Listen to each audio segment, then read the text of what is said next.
Philippines, fully digitalized, numero uno sa balita, komentaryo, drama at serbisyo publiko.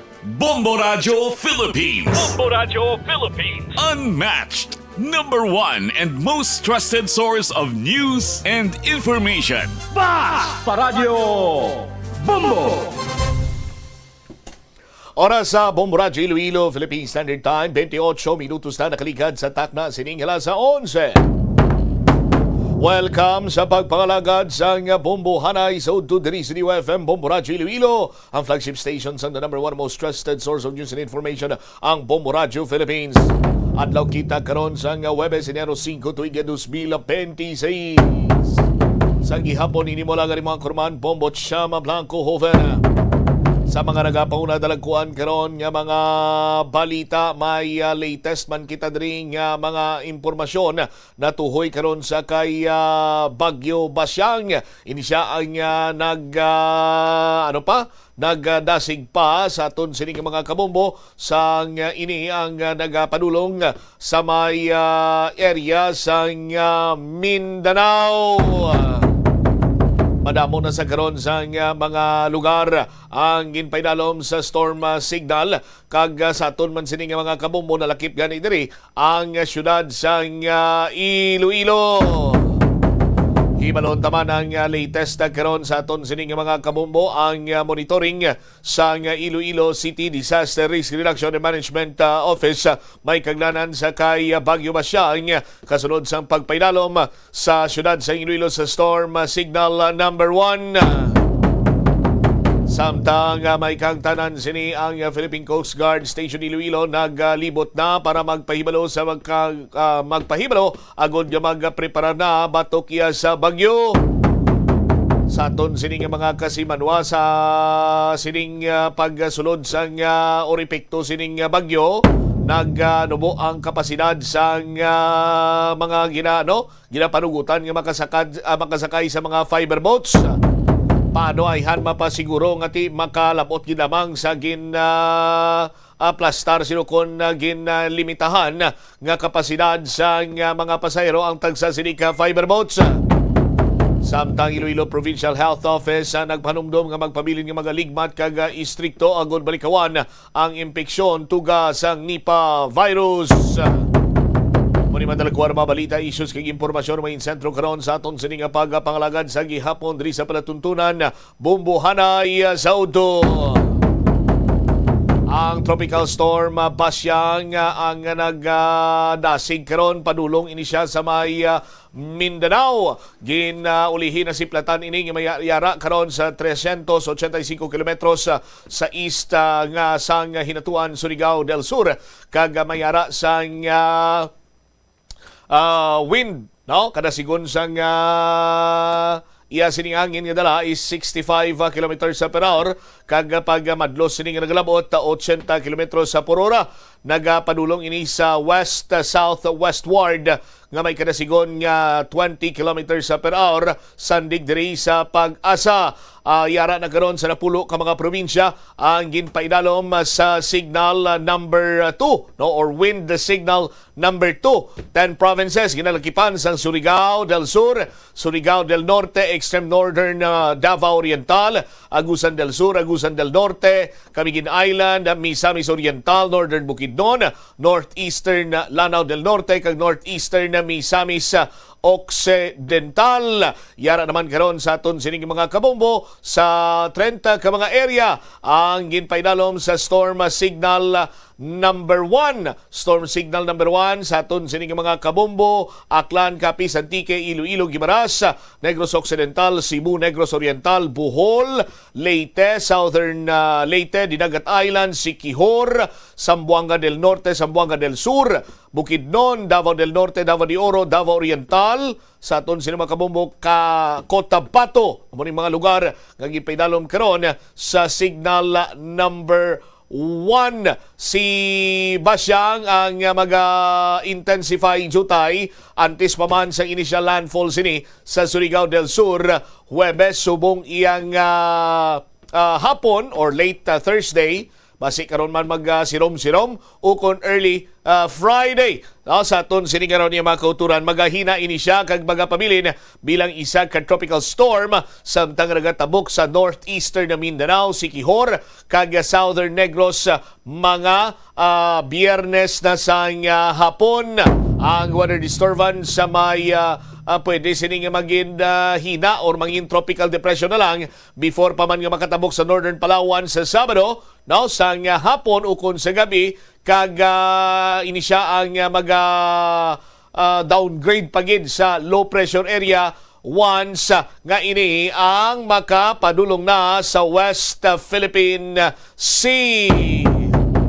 Si Basyang ang magadala sang mamurog sining pagulan-ulan diri sa Visayas sa Mindanao, Huwebes kag Biyernes kag subong lakip na rin nga mangin maulanon ng tiyempo Mimaropa, Western Visayas sa Sabado.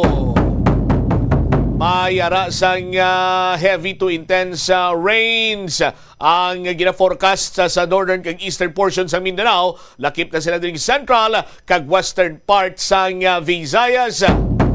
Lapnagon sini nga pagbaha kag landslide ang posibleng mabatsyagan sa pila ka mga bahin sa Mindanao, Visayas kag Southern Luzon.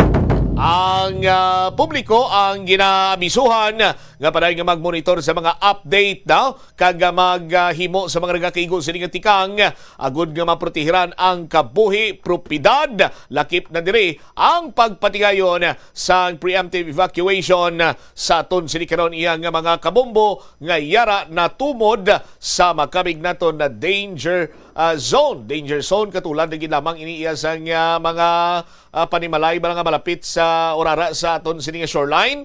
Now, mga panimalay nga yara sa tiilan sa mga nabukid sini nga bahin sa inyong lugar. So dapat mangin aligmat gid kamo magbantay at the same time kung mas maayo pa magpanigayon na lang sa preemptive evacuation parang malikawan tang naman nga say sinisang trahedya. Samtang sa mga mainit naman nga nagakalinabo sa palibot sang pungsod na Pilipinas, tutok kita diri karon sa mga nagakalinabo karon sa aton sining gobyerno matapos nga nakayuhom na ang aton sining presidente bangod ano ka mga impeachment complaints ang ginbasura kay insufficient in substance. Hambal sang mga kongresista sa aton sini karon niya nga mga kabumbo. Inami nagkaroon ng paningkay-singkay sa aton sini nga presidente. Na-stress man siya no? Sa aton sini nga mga kulturan, di kayo mo ma-stress kasi may impeachment complaint tabatok sa imo tapos may batyag ka pa nga diverticulosis or diverticulitis sa aton sini nga mga kasimanwa.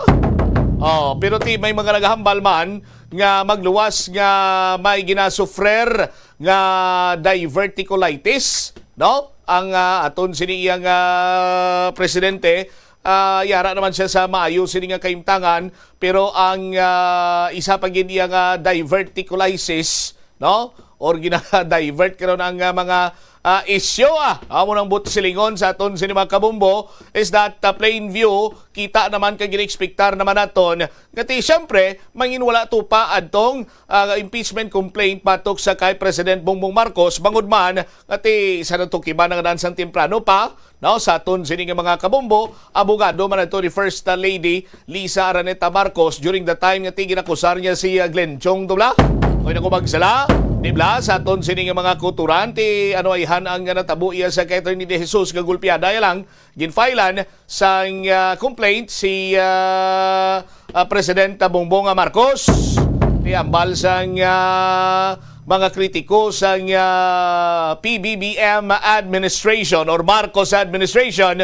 Kati siyempre, sa aton sini nga mga kabombo, bangod nga kung mayara sa one-year rule ban, no? Sa aton sini nga mga kuturan, nga pananglitan iya nga mafailan ang isa ka elected official sa impeachment na complaint, kung ma-dismiss ini, hulat ka naman sa another 1 year para nga liwat nga mag-file ikaw or sarang or makabing na to na pwede nga mag-file sa another impeachment na complaint batok sa isa ka elected official. Ti sa aton sini mga kabombo, kung inyo sinimadumduman, kagapon, temprano pa, ti Sanday Congressman Terry Ridon, kag iban pa nga mga kupdanan niya sini, ang nagpalili na sa aton sa resulta, no? Sa nga ila sini nga desisyon, bangod man nga temprano pa ila sini nga ginambal nga basurahan lamang ang padulungan sini, bangod nga tiway sa mga konkrito nga ebidensya ang complaint ni Attorney De Jesus. Sa aton sinikaron niya nga mga kabumbo. Kay ang ginasandigan lamang sa complaint ni Attorney De Jesus. Amo tong compilation sang video ni former Cubicol Representative Zaldico kag ti mahuyang, no? Kung ang kilala ko pa, it cannot hold water. Mga tinaga sa ginagamit siniya sa bahin karon sa pagduso nimo sa complaint agod iyang ti bakitan sa probable cause kag mangin na kaso ini.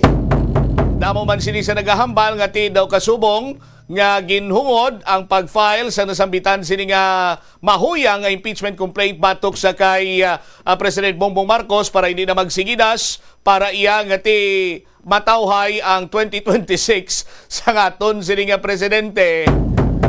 Hindi siya pagkututon sa lamok.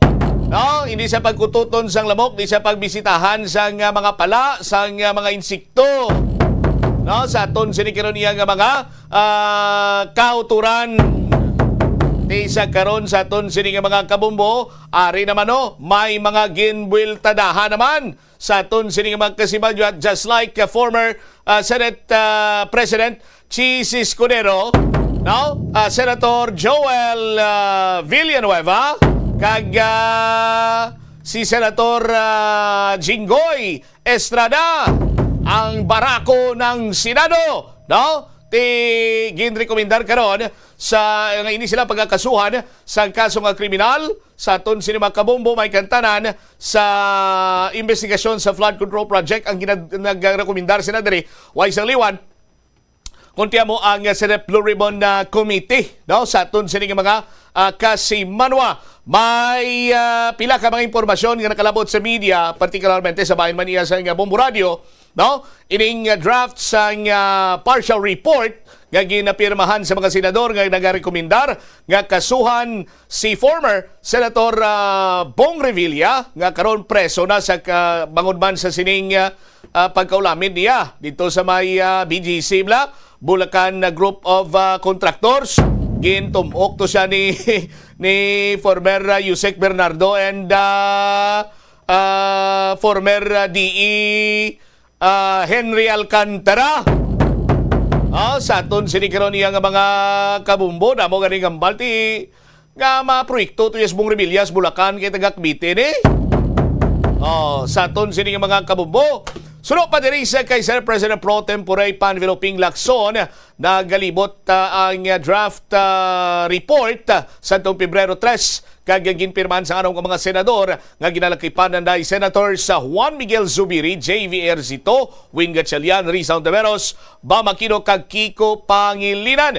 Pero ginbaw ni Zubiri, Ejercito kag Gatchalian ang ilang sininga pirma bangod nga kinahanglan pa nila nga tun-an ang pinal sa or ang ining pinal nga committee report. Inpag ni Lacson nga kailangan sang 11 ka mga pirma sang committee bago pa mangin opisyal. Kung hindi man makakuha sang nagakigo sini ang numero sang pirma, hindi mangin balido ang partial committee report. Ginpanindugan ni Lacson nga ang ginaunod sa draft committee report, partikular ang pag-file sang kaso batok sa 3 ka mga senador. Base kon joke naman base kon pagpropatalang naman base kon intuanay naman base kon power steering naman anong namin ko, Presto Black Gapon, mga halo ang aton sining mga senador, nga man naghalo sila bumbutsam. May ano na mo, may mga development, may kantanan sa leadership sa Senate. Kibot kita gulpi lang tinawag ni Senator Mig Subiri, Migs. Hindi niya, Miguel Subiri, sino ganun ngalan niya? Si Mig Subiri. Mignay kay ang mig siya ti Mig Triñas niya, amigos ang tanan. Sa aton sining mga kabumbo. Ang bal ni Senator Mig Subiri, sinya kapilay gid liwat-liwaton mo, Madam Chairman do Tarso klaso tao bla biya sa Senado grubla do comedy bar. Tiyanon mo abi kay na samuan na disla sa nga komedyante mo. Sa aton sini karon niya nga mga taga Palamate. Pero ti nagalaom kita nga dapat ang mga development dira kag subong man mga pagpatigayon sa mga lihok dira sa bahin karon sa Senate sa aton sini mga kabombo ti mayara sa kaseryosohan kag nagakadapat naplastar sa mayo bla hindi kay pagi lamang sa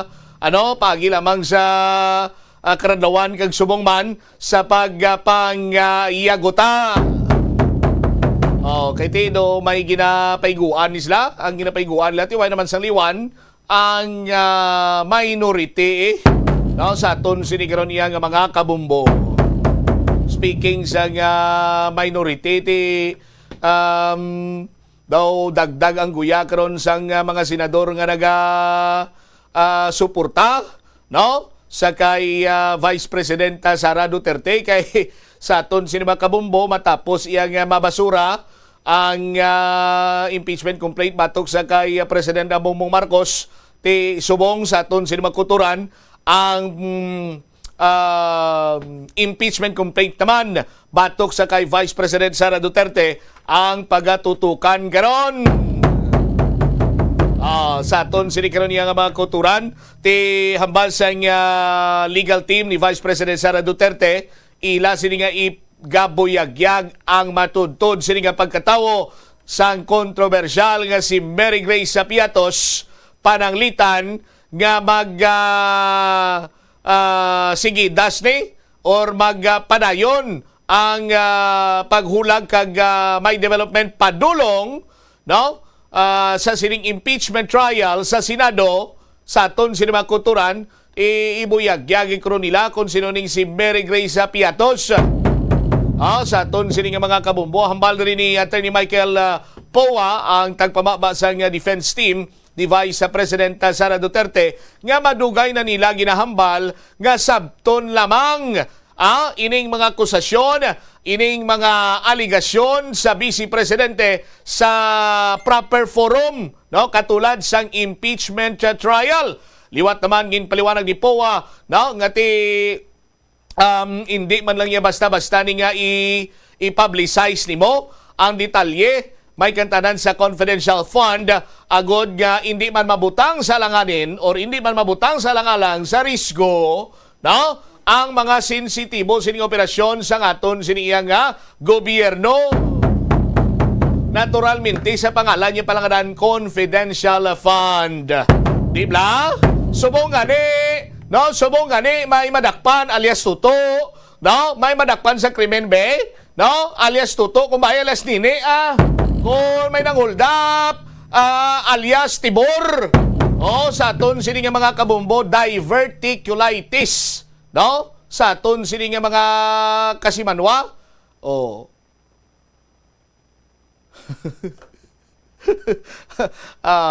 Okay, napatpat na naman isang ligad pero sige, why gid sang problema. Ang balatian sini ni President Bongbong Marcos ining diverticulitis, amo ni siya ang pagbanog sang diverticulum, particularmente ang colon, kung sa pinakasimpleng termino ang pagbanog sang tinae, nagatuga ini sang pagbatyag sang pagpalanakit, sang tiyan bangod nga mayara sang pagpugong or hindi kadali-dali sini maka pamuhin. That is why ngati, di ba sa interview sa kay interview to sa isa niya ka vlog kay vlogger man ni si President Bongbong Marcos mo. Ato ang baliyab lang 3 kadlaw sabaw lang iya sini nakaon kay ti siyempre kung may inflammation sa imo sining diverticulum, no, sa aton sini mga kabumbo, hindi mo niya madali sini banwa digest ang mga pagkaon. No? Kag posible magatuga pagid sang duga nga inflammation. So therefore, amo to nga sabaw diet lang siya nay. Sa aton sini karon iya nga mga tagpalamati. Pero may another pagid sini nga balatian nga masami ginahimo man sa nga Marcos administration. Diverticulitis man. Diverticulitis mangita sa another dako-dako nga isyu para ma-divert ang isa pagid ka isyu. Another term for diverticulitis. So duwa na, no, sa aton sining mga kabubo, no? Duwa na diverticulitis sa imo sini iyang tinae kag diverticulitis kung may dako abing isyu batok sa administrasyon, ti siyempre mangita na sila sa smoke screen, pero mabalahuba na dayon, dasig na yung mabalaan. Pantabon lang ni sa another naman yung sa isyu nga ginapangatubang subong, no? Sa aton sini mga kabumbo. Pero kung magamba ka nga may diverticulitis sa presidente, balatian niyo gimana, no? Ti kung may mga isyu pagid batok sa presidente, hindi lang man ka nagaklinabo sa President Bongbong Marcos previous administration, may mga diverticulitis man to mga presidente. No, diverticulitis. Ginapangita sa sang iban pagiging isyu para ma-divert ang atensyon sang tawo. Another balatian nga masami ginasuprer sa mga nagapungko bilang presidente. Hindi lang din yung presidente nagabatsyag sa isa pagiging kabalatian nga diverticulitis. Mga gobernador pwede man ni magsuprer.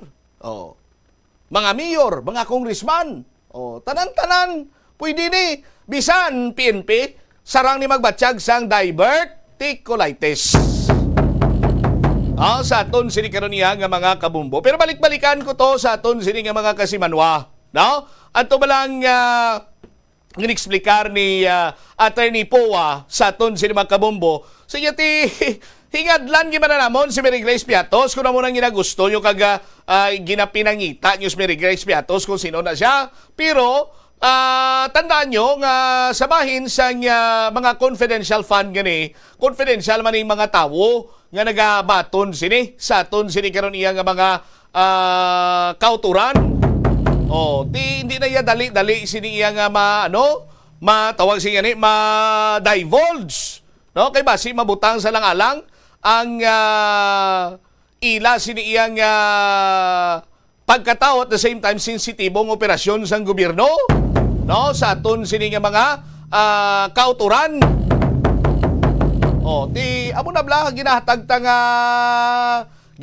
ta sini nga ihimplo nga for example may mga operation aton sini mga pulis, may madakpan sini nga suspect, no, may mga tao dira nga involved sa isa iya ka kontrobersiya, masami ginaaliasan tamla na alias Toto, alias Burnok, alias Richard, no? Alias Chris, alias Jan. Di ba? No, sa aton sini nga mga kasimanwa, no? Bayara pagid sa aton sini mga kulturan, no? Balikan ko man tong diverticulitis. Suno sa akon sini kilala nga Ilonggo philosopher, diverticulitis, Bumbo Chris. Ang diverticulitis, ginadivert nga isyo. Kung sa binisaya pa, buron-buron, no? Amo na siya, diverticulitis. Ano ginano, lewat kayo itong Bumbo Chris? Ginadivert ang isyo. Kung sa binasaya pa, ginaburon-buron la, no? Ini sandig ni saton sini nga abyan, no, close friend nga Ilonggo philosopher. No, damo ko ya sa mga philosopher nga kilala nga Bumbo Chris. May Irish philosopher, American philosopher, may African philosopher, may Indian philosopher. Ang friend ko man pero hindi kami close, ang gabugnuan na man nakagashare man sa mga thoughts siya, Russian kag Russian kag ang sa Finland ko nga nga philosopher nga kilala. But anyway, sa aton sini nga mga kabumbo, no? Sino ay hani si Mary Grace Piatos ni? No? Nga mo gini ang ginuna nga ginpayag sang kampo ni Vice President Duterte, no? Nga iya sini nga paghahingadlan para sa ihibalosang tanan kuno sa aton sini karon niya nga mga kabombo. Ti bantayan tani kay daw nanguy ablang kita tukgi na pagkadason sini nga mga hinugada ya basurahan na yung tupan sang impeachment complaint batok sa kay President Bongbong Marcos mo kay Vice President Sara Duterte ayhan ma-dismiss man or makabig naton iya nga ti bastante sa ginapangita sining sufficient, no? In substance, kag inform sa aton sini karon niya mga kabumbo, ibantayan ta niya kay may mga nagahulag na naman, no? Sa aton sini nga mga kauturan para iya sa pagduso sa impeachment complaint kay Vice President Sara Duterte kag ila sini nga ginalauman, no? Nga this time ti mag hulag na ini kag magpadulong sa bahin sa impeachment trial. 54 minutos na ang nakaligad karon sa takna sining las 11 diriman sa palatuntunan na Bombo Hanay sa udto sa DYFM Bombo Radyo Iloilo. Sa liwat, no? Ining concern may kantanan sa pagpamiktima sang mga nagapangawat sang motor o kon motor napping diri iya sa syudad sang Iloilo. Ang ulihi sini banwa diri nga update is that nga gintugyan kuno ini, no? Sang police station number 3 sa Highway Patrol Group, no? Sa Highway Patrol Group ang pagpangusisa kag pag-imbestigar sa sining pagkawat sang motor dira sa may kilid sang talatapan sang Land Transportation Office Regional Office 6 sang tinalikdan lamang sini may nadlaw, no? Ang isa lang diri banwa sa aton sini mga kabumbo, no? Nga makabig naton daw kasubong iyang insulto sa aton sini kapulisan kay ang pagpangawat o kung ang pagmotornap ginhimo in broad daylight. Adlaw. Ikadua, sa further sini iya nga pagpangusisa sa nga Bombo News team natukiban, nga nagabayo pagani sang criminology kag may logo pa sang iya ka pulis ining bayo sang suspitsado nga nagkarnap sang single nga motorsiklo dira sa may distrito iya sang Haro. Sako kayo ang pakadto pabalik dira sa mga salakyan, may mga tawo man nga nagalabay-labay, way gid sa may nakanotisyar. Ikatatlo, malawig ang iya siniya nga pagbiyahe.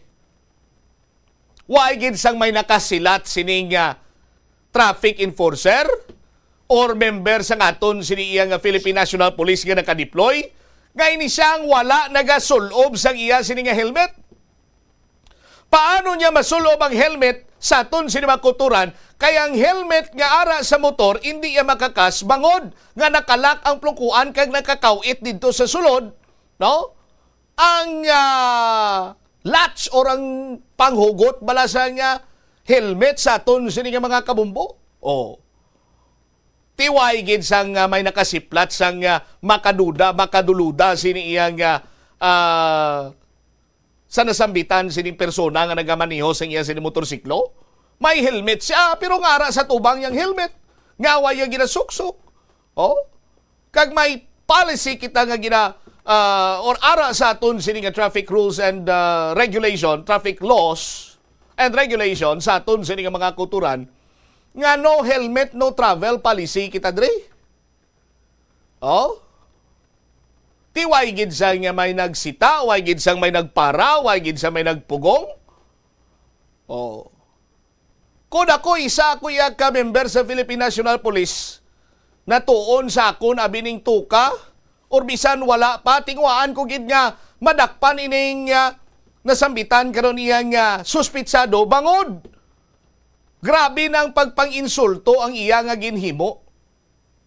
Oh, sino man lang nga kriminal, sino man lang nga kawatan ang may guts nga magpangawat in broad daylight sa damo sini nga tawo. No? Why na sang iban siya niyo? Ti do nahikay na gid siya sa aton kapulisan? Oh, ang bayo ya criminology pa? Oh, may logo pa sa pulis. Sa aton sinima kasimanwa. Why pa siya nagasuksok sa helmet? Oh, di ko na kuya himuon kong tanan para nga madakpan ni siya, para mapriso ni siya. Oh, kay tikon patumbayaan kag bunjingan. Pabanjing-banjingan lang ni sa ato kapulisan. Dason si mana base kung may biktima ho naman sila liwat. Anyway, dugang nga mga balita kag impormasyon sa aton sini nga pagpalayag. Inyo bantayan sa maray naton nga pagpangalagad sa gyapon diri sa palatuntunan na Bombo Anay sa udto pagkatapos sang Bombo Network News. Ano bala ang dapat tandaan sa tion nga magbiyahe agod mangin hassle-free ang bakasyon? Yari ang pila ka mga tips. Una, i-check ang health kag travel alert sa napili nga mga lugar.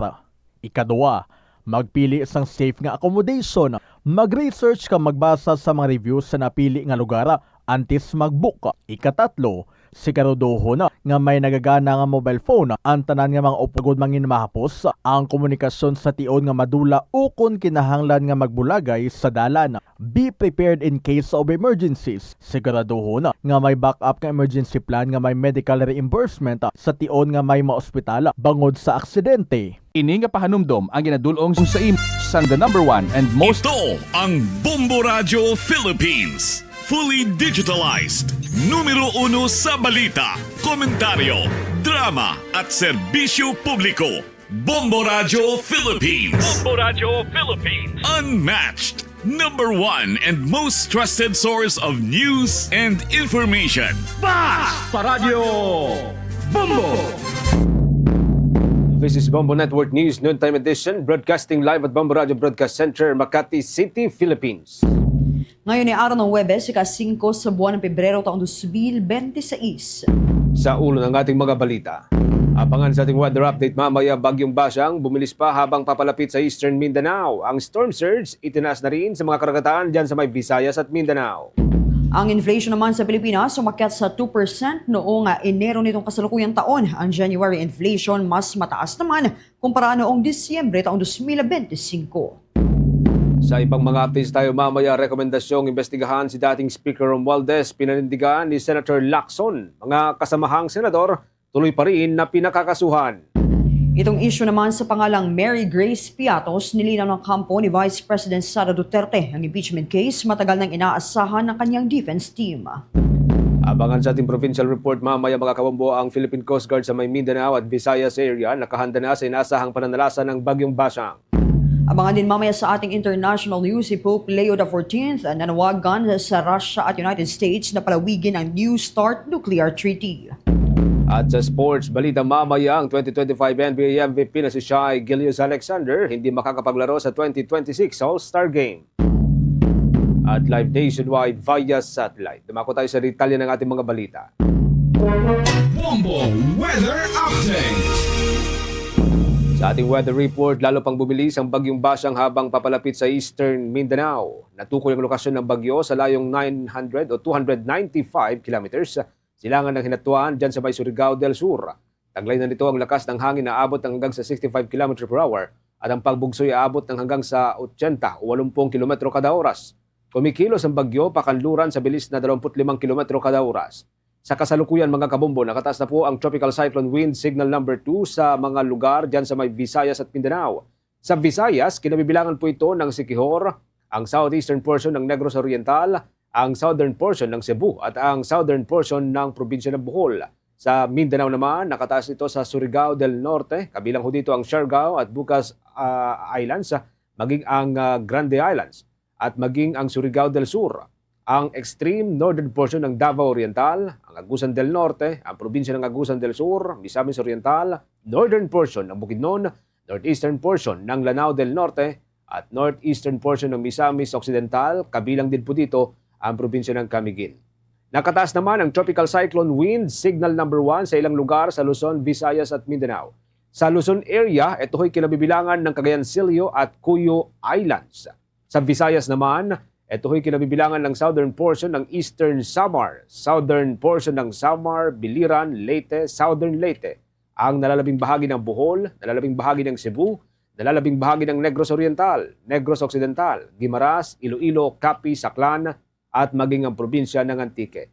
Sa Visayas naman, ang mga lugar na nasa ilalim po ng tropical cyclone wind signal number 1 ay ang mga sumusunod pong lugar. Ang Dinagat Islands, ang northern at central portion ng Davao Oriental, Davao de Oro, Davao del Norte, northern portion ng Davao del Sur, ang nalalabing bahagi ng Bukidnon, ang northern portion ng Cotabato, Lanao del Sur, northern portion ng Maguindanao del Norte, at ang nalalabing bahagi ng Lanao del Norte. Kabilang din po dito ang nalalabing bahagi ng Misamis Occidental, ang eastern at central portion ng Zamboanga del Norte, ang northern at central portion ng Zamboanga del Sur, at ang northern portion ng Zamboanga Sibugay dyan sa may Zamboanga Peninsula. Kasabay din po niyan, nagtaas na rin po ng storm surge warning ang State Weather Bureau kasabay ng lalo pang paglapit ng bagyong Basyang sa kalupaan ng ating bansa. Sa ilalim po ng naturang babala, inaasahang aabot hanggang sa 2 metro ang mga daluyong o taas ng daluyong na dala ng bagong bagyo. Kinabibilangan ito ng mga sumusunod na probinsya. Sa Luzon, posible pong makaranas ng storm surge ang probinsya ng Palawan. Sa Visayas naman, inaasahan po makakaranas ng storm surge ang baybayin ng Antique, Bohol, Cebu, Iloilo, Leyte, Negros Occidental, Negros Oriental, Siquijor at ang Southern Leyte. Diyan naman sa may Mindanao, inaasahan po makakaranas ng hanggang 2 metro na daluyong ang mga sumusunod na probinsya. Ang Agusan del Norte, Camiguin, Davao Oriental, Dinagat Islands, Misamis Oriental, Surigao del Norte at Surigao del Sur. Kasabay pa rin po nito mga kabombo, pinag-iingat ang publiko mula sa panganib na dala ng matataas na daluyong na maaari pong umabot hanggang sa mga kabahayan na malapit sa karagatan. Pinapayuhan din ang publiko na tumutok sa mga ulat mula sa mga lokal na pamalaan at sumunod sa evacuation notice kung ito po'y kinakailangan. At pinapayuhan din po ang publiko na tumutok lamang sa mga karagdagan at mga bagong update sa pamamagitan po ng Bombo Radio Philippines at sa ating website ang www.bomboradio.com. Kaunay pa niyan mga kabombo at Star Nation, tumaas pa ang bilang ng mga probinsyang inaasahang maaapektuhan sa pananalasan nitong bagyong Basyang. Batay naman sa Critical Cyclone Track Chart ng Department of Interior and Local Government Central Office Disaster Information Coordinating Center. 22 provinces ang saklaw ng 190 km diameter ng naturang bagyo at inaasahang makararanas ng hanggang 65 km per hour na hangin. Kinabibilangan ito ng mga probinsya ng Agusan del Norte, Agusan del Sur, Antique, Bohol, Bukidnon, Camiguin, Cebu, Davao de Oro, Davao Oriental, Guimaras, Iloilo, Lanao del Norte, Misamis Occidental, Misamis Oriental, Negros Occidental, Negros Oriental, gayon din sa bahagi ng Palawan, Siquijor, Southern Leyte, Surigao del Norte, Surigao del Sur, at Zamboanga del Norte. Makararanas sa mga naturang probinsya ng heavy to intense rains dahil nga dito sa bagyo. Aabot naman sa 19 na mga probinsya ang saklaw ng 450 km diameter ng naturang bagyo na inaasahang makararanas ng 55 km per hour na hangin at moderate to heavy rains. Kinabibilangan ito ng mga probinsya ng Aklan, Batangas, Biliran, Capiz, Cotabato, Davao del Norte, Davao del Sur, Dinagat Islands, Eastern Samar, Lanao del Sur, pati na rin ang Leyte. Gayon din ang Maguindanao, Masbate, Occidental Mindoro, Oriental Mindoro, Romblon, Samar, Zamboanga del Sur, at Zamboanga Sibugay. Sa kabuuan mga kabombo, hanggang 41 probinsya ang posibleng makaranas nitong malawakang apekto ng bagyong Basyang, ngunit hindi pa rin inaalis ang posibilidad na mas mataas pa ito habang papalapit ang bagyo sa kalupaan dito sa Pilipinas. Kaugnay pa rin po niyan mga kabombo, umabot na rin sa 14 na Port Management Office ang nakapagrehistro ng trip cancellation ngayong pong araw dahil pa rin sa masungit na panahon dala ng bagyong Basyang. Ito'y kasunod na rin ng mga serye ng no-sale policy na nilabas ng Philippine Coast Guard kung saan otomatikong kinakansela ng shipping companies ang kanilang mga biyahe. Ito'y kinabibilangan po ng mga Port Management Office ng Batangas, Bohol, Bicol, Palawan, Masbate, Panay Guimaras, maging ang Port Management Office ng Eastern Leyte at Samar, ang Port Management Office ng Western Leyte at Biliran, at maging ang Port Management Office ng Misamis Oriental, Cagayan de Oro. Kasama rin po dito ang Lanao del Norte, Iligan, ang Port Management Office ng Negros Occidental, Bacolod at Banago, Bredco. Maging ang Port Management Office ng Negros Oriental, Siquijor, ang Management Office ng Agusan at Surigao, kasama rin po ang Zamboanga at Zamboanga del Norte. Sa kasalukuyan, mga kabombo, ay nakataas po ang gale warning sa ilang bahagi ng ating bansa kasamang storm surge na inasang magtatagal ng ilang araw habang nagbabantang bagyong Basyang sa silangang baybayin ng Pilipinas. Samantala mga kabombo at Star Nation, kuha muna tayo ng iba pang balita na tinutukan ng ating news team. Itong si Representative Sandro Marcos, itinanggi ang umano'y kudita sa Kamara at nilinaw na no work, no pay bill hindi nakataon sa sinumang individual. May mga detalye dyan si Bombo Annalise Subirano. Mariing itinanggi ni House Majority Leader Sandro Marcos ang mga kumakalat na balita patungkol sa umunoy kudeta sa House of Representatives. Sa isang panayam ayon kay Marcos, walang anumang coup na nagaganap sa Kongreso at nananatiling buo ang suporta ng mga mambabatas kay House Speaker Bogie D. Anya, kumpiyansa at kontento ang Kamara sa tahimik ngunit epektibong pamumuno ng Speaker na nakatuon sa pagpapatupad ng mga kinakailangang reforma para sa mamamayang Pilipino. Dagdag pa ni Majority Leader Marcos na suportado din ni Speaker D ang kanyang panukalang batas, ang No Work, No Pay Bill laban sa para sa mga legislators. Pakinggan natin si House Majority Leader Sandro Marcos. It hasn't been fast, kumbaga. No, no comment. As I haven't heard of any coup in Congress at any point in time. As far as I'm concerned, everyone is confident and happy with the leadership of Speaker Bogie. He has been steering the House through his own quiet brand of leadership, which is what I think the House needs now, and instituting the reforms that the House requires to show the Filipino people. And nakikiisa din siya sa final ko na No Work, No Pay. Samantala, nilinaw din ni Marcos na hindi nakatuon sa sinumang individual ang kanyang panukalang No Work, No Pay Bill para sa mga legislators. Anya, layunin nitong palakasin ang Kongreso bilang isang institusyon at pagbutihin ang kalidad ng paggawa ng batas.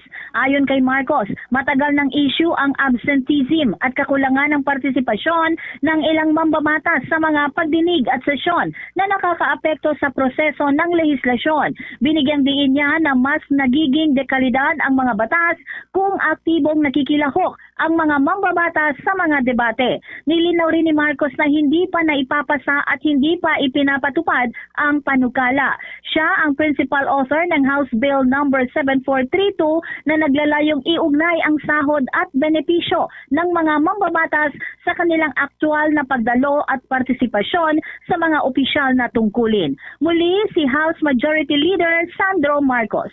Work. I think the Filipino people and especially Congress deserve nothing but excellence, and I think the institutions that we all work for should provide the environment in which that excellence should flourish. So I think we need to start making changes around here to really show ang ating mga kababayan that we're here to work and that we're here to get things done, which is what I hope the bill will reflect, and hopefully maybe other branches of government can do this. Si House Majority Leader Sandro Marcos. No comment naman ang Majority Leader sa umano'y pagiging present kahapon ni Davao City Representative Paulo Duterte. Bombo Anali Montaño Soberano nag-uulat. And this is Bombo Radio Philippines, the #1 and most trusted source of news and information. Basta Radio, Bombo!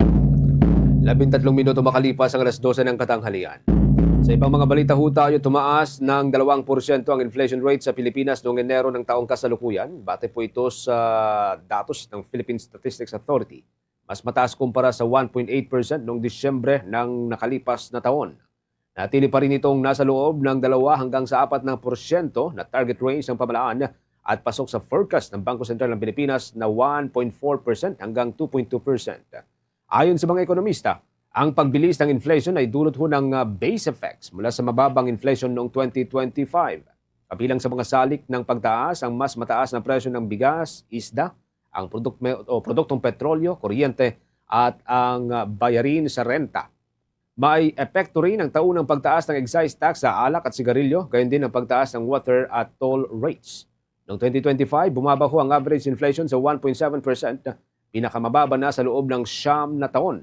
Ngayong 2026 naman, inaasahan po ng mga ekonomista na bahagyang bibilis ang inflation, ngunit manatili pa rin sa loob ng target ng Bangko Sentral ng Pilipinas. Sa iba pang balita, sinabi ng kampo ni Vice President Sara Duterte na matagal na nilang inaasahan ang paghahain ng impeachment case laban sa kanya kahit hindi na ito bago sa kanila kahit pa sinasabi posibleng ihain ito ngayong buwan ng Pebrero. Sa panayam ng Bombo Radio Philippines kay Attorney Michael Powa, ang legal counsel ng Vice Presidente, may naunanaan niyang impeachment complaint na inihain noong nakaraang taon at umabot pa umano sa puntong naipadala na sa Senado itong articles of impeachment. Dahil dito, matagal na anyang naghahanda ang kanilang team para sa anumang legal na laban. You remember last year, no, meron ng naging impeachment complaint na in fact na-transmit na nga sa Senate yung articles of impeachment.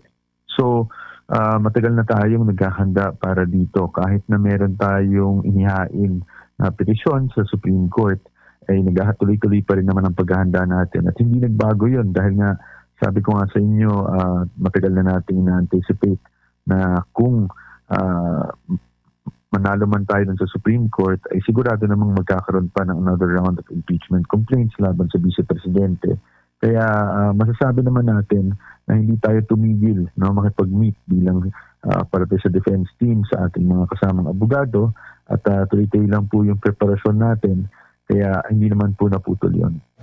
Kung matatandaan, matapos ma-dismiss ng pinalang motion for reconsideration sa impeachment case laban kay Vice President Sara Duterte, sinabi nito na handa siya sakaling muling magsampa ng bagong impeachment complaint laban sa kanya pagkatapos ng Pebrero 6.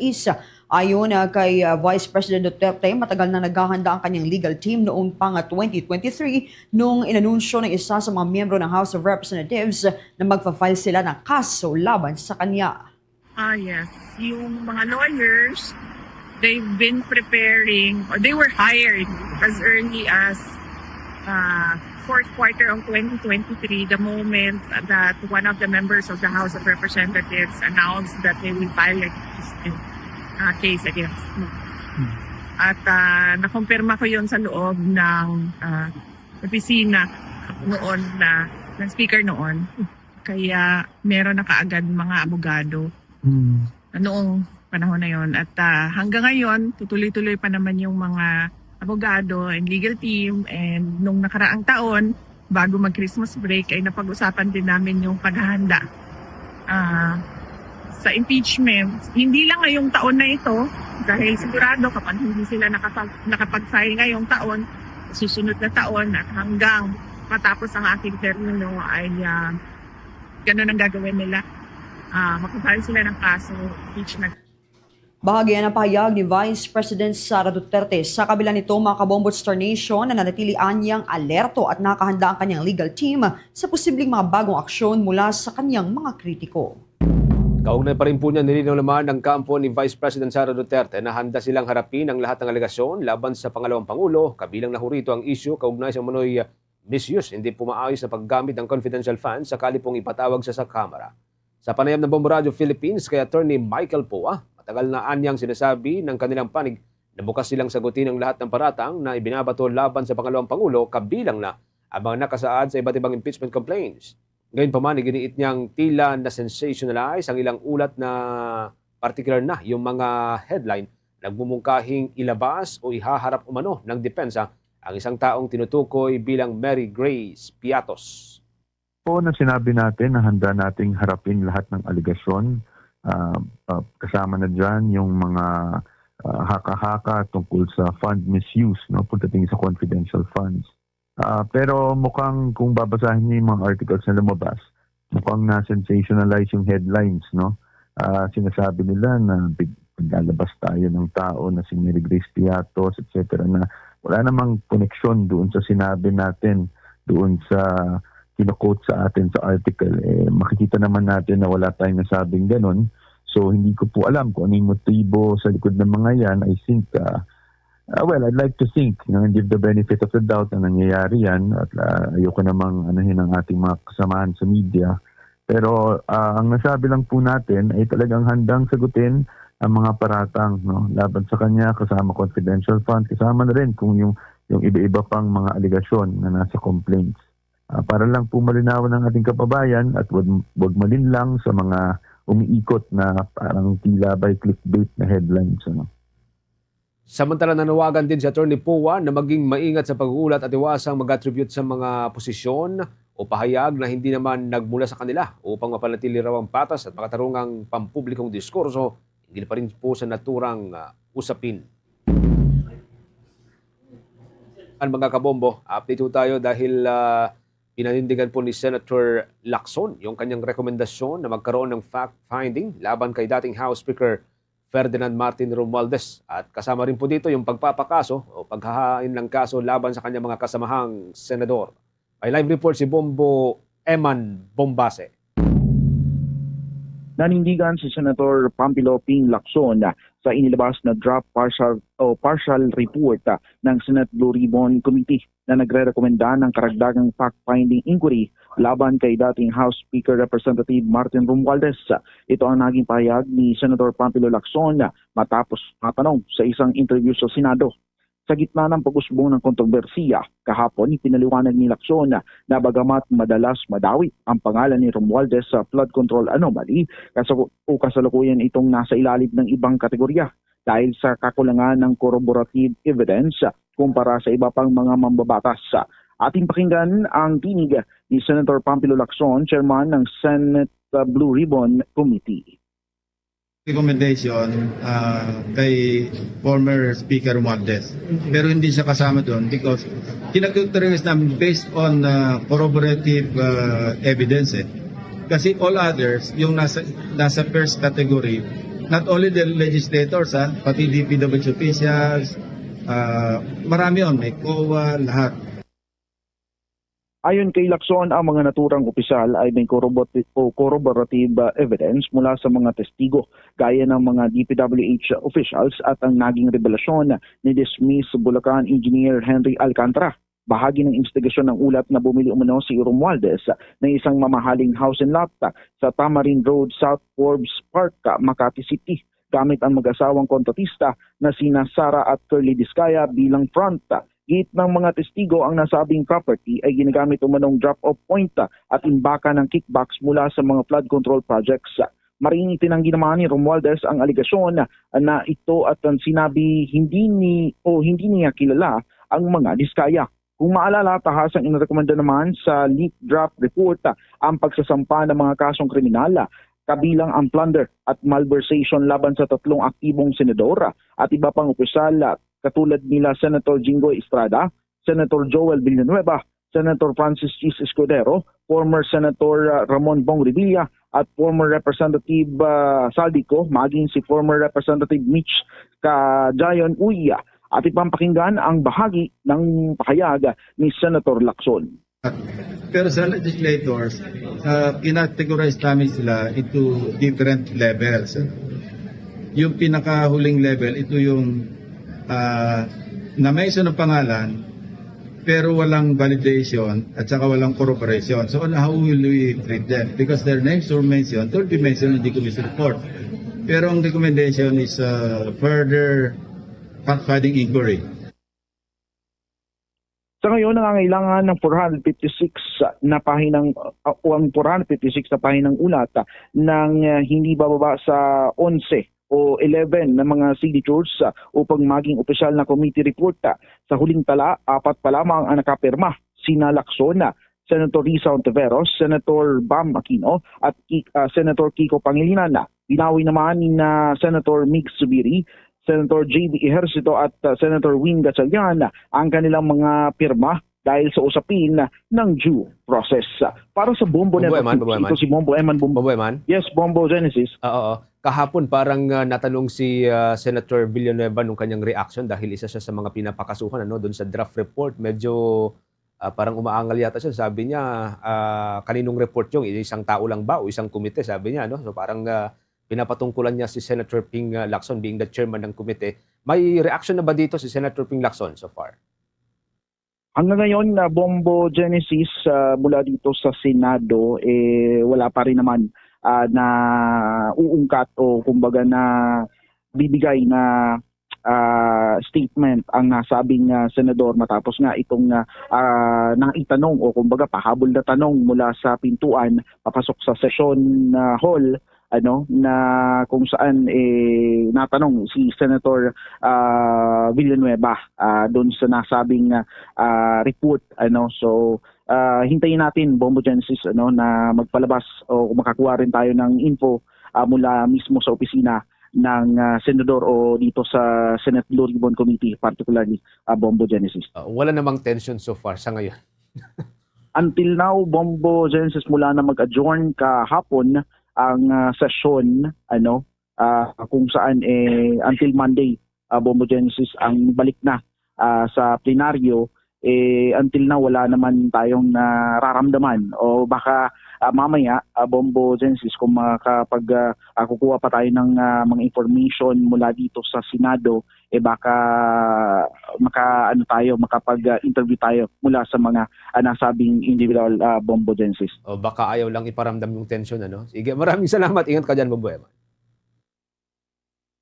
Mula dito sa Senado, para sa Bombo Network News, ito si Bombo Eman Bombase nag-uulat para sa number 1 and most trusted source of news and information, Basta Radyo, Bombo. Sa usapin ho tayo ng impeachment complaint, mga kabombo, kampante hong Makabayan Black na makakalusot ang impeachment complaint laban kay Vice President Sara Duterte. Ditulad po ng inabot ng complaint o reklamo laban kay Pangulong Ferdinand Marcos Jr.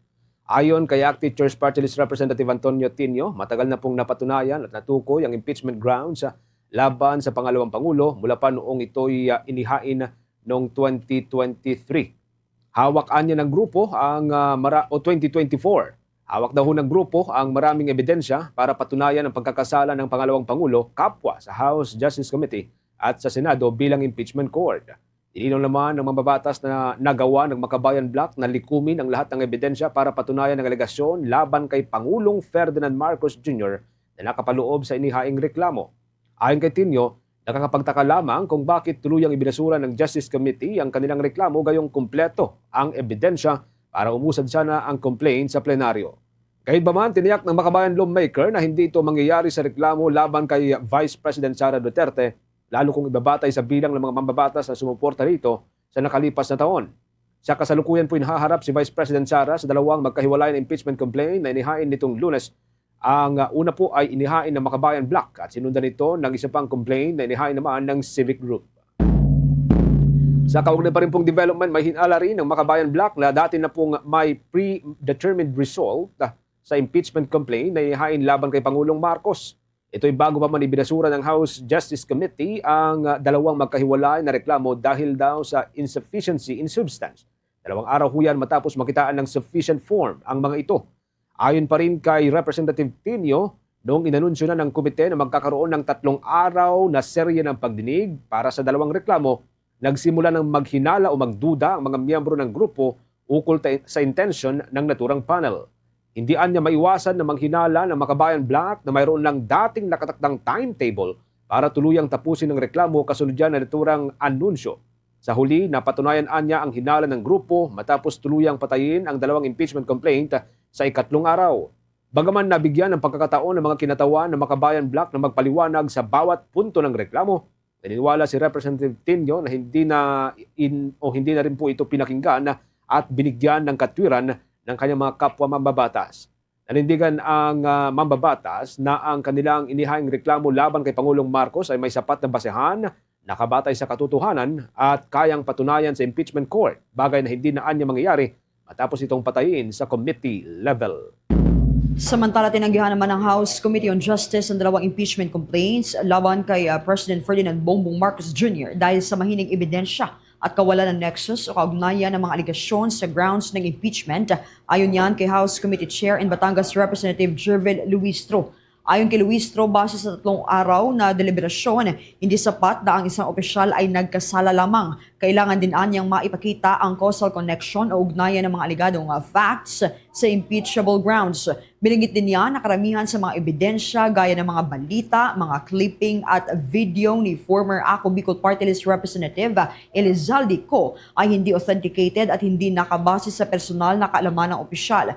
Nilinaw ni Representative Luistro na ang desisyon ng komite ay tantamount sa dismissal, ngunit maaari pa ring baliktarin ng plenaryo kung hindi aprobado ng at least 1/3 ng mga miyembro na magbabalik sa committee para sa posibleng muling paghahain ng articles of impeachment bago ipadala sa Senado.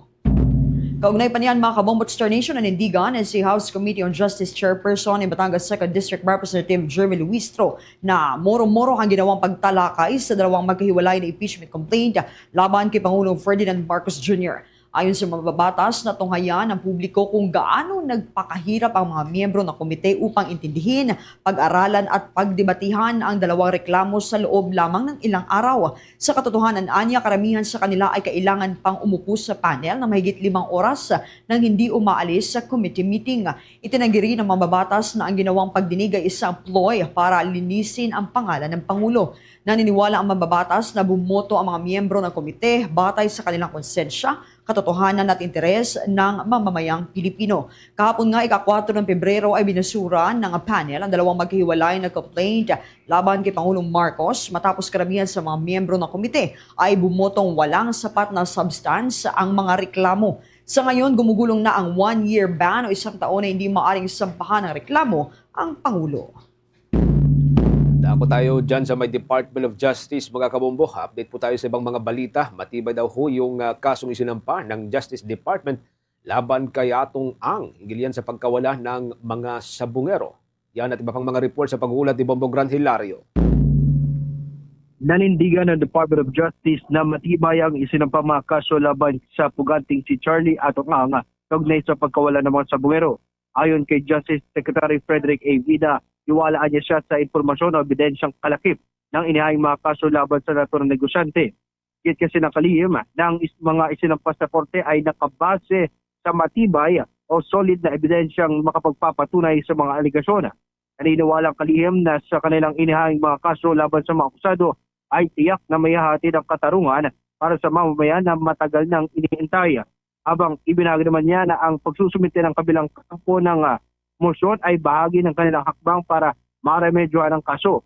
Nitong nakaraan lamang kasi ay naghain ng motion quash ang panig ni Atong Ang upang ipawalang bisa ang arrest warrant na inisyu ng korte. Gayunpaman, muling inahayag ng kaguran na nasulog pa rin ng bansa ang puganting si Charlie Atong Ang mula kasalukuyang impormasyon ng pamahalaan. Narito ating paggan si Secretary Frederick A. Vida ng Department of Justice. Well, these are remedies ng council nila, di ba? Motion to quash, all of this, but definitely the position of the Department of Justice, our case is good. It's based on solid evidence. So we trust yung yung process that it underwent to, and that at the end of this we will be able to seek the justice the Filipino people deserves. In country pa, sir? In country pa? Based on information, yes. Based on available information. Pagtitiyak naman ng Department of Justice na nagpapatuloy pa rin ang paghanap ng otoridad kay Atong Ang, ibinahagi ni Justice Secretary Frederick A. Vida na sila nakikipag-ugnayan sa iba't ibang mga ahensya ng gobyerno nakatutok sa pag-aresto sa pugante. Sa kasalukuyan, hinihintay pa kung ilalabas o kailan mag-i-issue ang isa pang korte ng warrant of arrest laban sa negosyanteng si Atong Ang. Muli, si Secretary Frederick A. Vida ng Kaguran ng Katarungan. Atong Ang is more of a law enforcement matter now, no? So we're coordinating, all the law enforcement agencies are helping each other out to gather more information about it. That we cannot answer because basically it's a judicial matter, no? Yung arrest warrant. Si Charlie Atong Ang ay naharap sa kasong kidnapping with homicide at kidnapping with serious illegal detention kaugnay sa pagkawala ng mga sabungero. Nag-uulat live mula dito sa Department of Justice. Ito si Bombo Gran Hilario, and this is Bombo Radio Philippines, the #1 and most trusted source of news and information. Bast Radio, Bombo! Meron na lamang ho tayong 28 minutes bago po sumapit ang alauna ng hapon. Labangan mamaya, makakausap po natin ang nagsisilbing tagapagsalita o spokesperson ng Office of Civil Defense, si Sir Johnny Castillo. Kaugnay pa rin po ito sa inaasahang pananalasan ng bagyong Basyang dito po sa ating bansa habang nagbabanta po ito dyan sa may eastern seaboard ng Pilipinas. Sa iba pang mga balita, Bobo Jai. Yes, Bombo Genesis, ang Interpol may mga hinihiling pang dokumento para sa issuance ng Red Notice para kay former Representative Elizalde Ayunian sa National Bureau of Investigation. Narito ang buong detalye sa pag-uulat ni Bombo Bea Piniza. Kinumpirma ng National Bureau of Investigation na mayroon silang natanggap na liham mula sa Philippine Center for Transnational Crimes na nagsasabing mayroon pang mga dokumento o supplemental information na kinakailangan ng International Criminal Police Organization. Ayon kay National Bureau of Investigation spokesperson Attorney Palmer Malyari, layon nito na mailabas agad ang hiling ng otoridad ng Pilipinas na red notice laban kay Ako Bicol Representative Zaldico na kasalukuyan pa ring pinaghahanap ng otoridad. Ayon kay Malyari, binibigyan sila ng Interpol hanggang Pebrero 11 para maibigay ang mga dokumento na siya namang tiwalang makakamit ng ahensya. Kaugnay niyan, pakinggan natin ang tinig ni Attorney Palmer Malyari, ang tagapagsalita ng National Bureau of Investigation. Okay, there was a letter sent to the NBI by the Philippine Center for Transnational Crimes. Apparently, may natanggap po sila na letter from the Interpol, yung National Diffusion Task Force, at meron pong hinihingi na supplemental information ang Interpol, and we are given up to February 11 to submit this supplemental information para po makapag-decide sila dun sa ating request. Paglilinaw pa ni Malyari, normal lang na humiling ng mga dokumento na wala pa sa original request ang Interpol para susugan na rin ang paglalabas ng red notice laban kay Ko. Ani pa ng tagapagsalita, inaasahan ng kanilang tanggapan na kapag naisumite na ang mga supplemental information na kinakailangan ay magagawan na agad ng aksyon ang hiling ng bansa para sa mabilis sa pagkakahuli ng dating kongresista. Kaugnay niyan, pakinggan natin muli ang tinig ni Attorney Palmer Malyari, ang tagapagsalita ng National Bureau of Investigation. Okay, without necessarily touching on the merits of the case because this is already filed before the Sandigan Bayan, clarification lang po ito. It's a normal thing that from time to time, the Interpol would be requesting directing the requesting party to submit information which is not contained in the original request. So normal po ito na na nangyayari na merong ganyang supplemental information being requested. But now if we answer that would be actually touching the merits of the case. So ang mahalaga lang po masabi namin sa inyo na yung matagal nating hinihintay ay nandiyan na at hopefully after we submit on February 11, ma-actionan po agad ito. Ang mga dokumento naman ay kinumpirma ring maganggaling sa kanilang opisina na siyang pinagsamang mga impormasyon mula sa Sandigan Bayan, Office of the Ombudsman at maging sa Department of Justice. Nang tanungin naman kung nasaan ang eksaktong lokasyon ni Ko, ani Malyari, patuloy ang pakikipag-ugnayan ng kanilang International Operations Division sa kanilang mga foreign counterparts para sa ikakahuli ng dating opisyal. Bagamat hindi na nagbigay ng karagdagang impormasyon ng tagapagsalita, ay siniguro naman itong may mga sinusundan na silang mga leads hinggil sa lokasyon ng dating kongresista. Kung ngayon pakinggan natin muli ang tinig ni Attorney Palmer Malyari, ang tagapagsalita ng National Bureau of Investigation. We have leads, pero base po sa huli kong binanggit na hindi muna po kami magsasalta, although continuous po ang ating International Operations Division sa kanilang coordination sa aming mga foreign counterparts. Samantala, Bombo Genesis, Bombo Jai, siniguro rin ng National Bureau of Investigation na target nila na may aabot ang mga dokumento sa Interpol bago pa man ang mismong deadline nito sa Pebrero 11 para sa madali at mabilis ang pagkakaaresto kay Ko sa lalong madaling panahon. At yan muna mga updates mula dito sa Pasay City. Ito si Bombo Bea Piniza and this is Bombo Radio Philippines, the number one and most trusted source of news and information. Basta Radio, Bombo! 24 minutes bago po sumapit ang alauna ng hapon. Tulad po na natin nababanggit kanina mga kabumbo, makakausap po natin ang tagapagsalita ng Office of Civil Defense, si Sir Johnny Castillo. Kaugnay pa rin po dito sa nagbabantang panibagong bagyo, ikalawang bagyo ngayong taon. Magandang araw, magandang tanghali po sa inyo at welcome sa Bombo Radio Philippines, Sir Johnny at si Bombo Genesis at Bombo Jai po ito. Magandang tanghali, Bombo Genesis at saka Jai at saka sa ating mga tagapanood. Thank you so much. Dito nga sa Bombo Radio Philippines sa Bombo Network News. Kamusta hong paghahanda ng Office of Civil Defense dito po sa inasang pananalasan ng Bagyong Basyang, sir? Dito po sa Bagyong Basyang, nung nakaraang araw pa, nagsagawa na ng mga pre-disaster risk assessment and scenario building. Ito nga pong ating mga interagency coordinating cell ng iba't ibang level ng gobyerno. Ganun din kasama yung ating mga regional offices at saka mga ating mga local government units at saka naka-standby na rin po yung ating mga response clusters para nga po sa kung ano man ang magiging pangangailangan ng ating mga kababayan. Pero malawak ko ba yung ina-expect ko natin na extend ng damages ng bagyo, sir?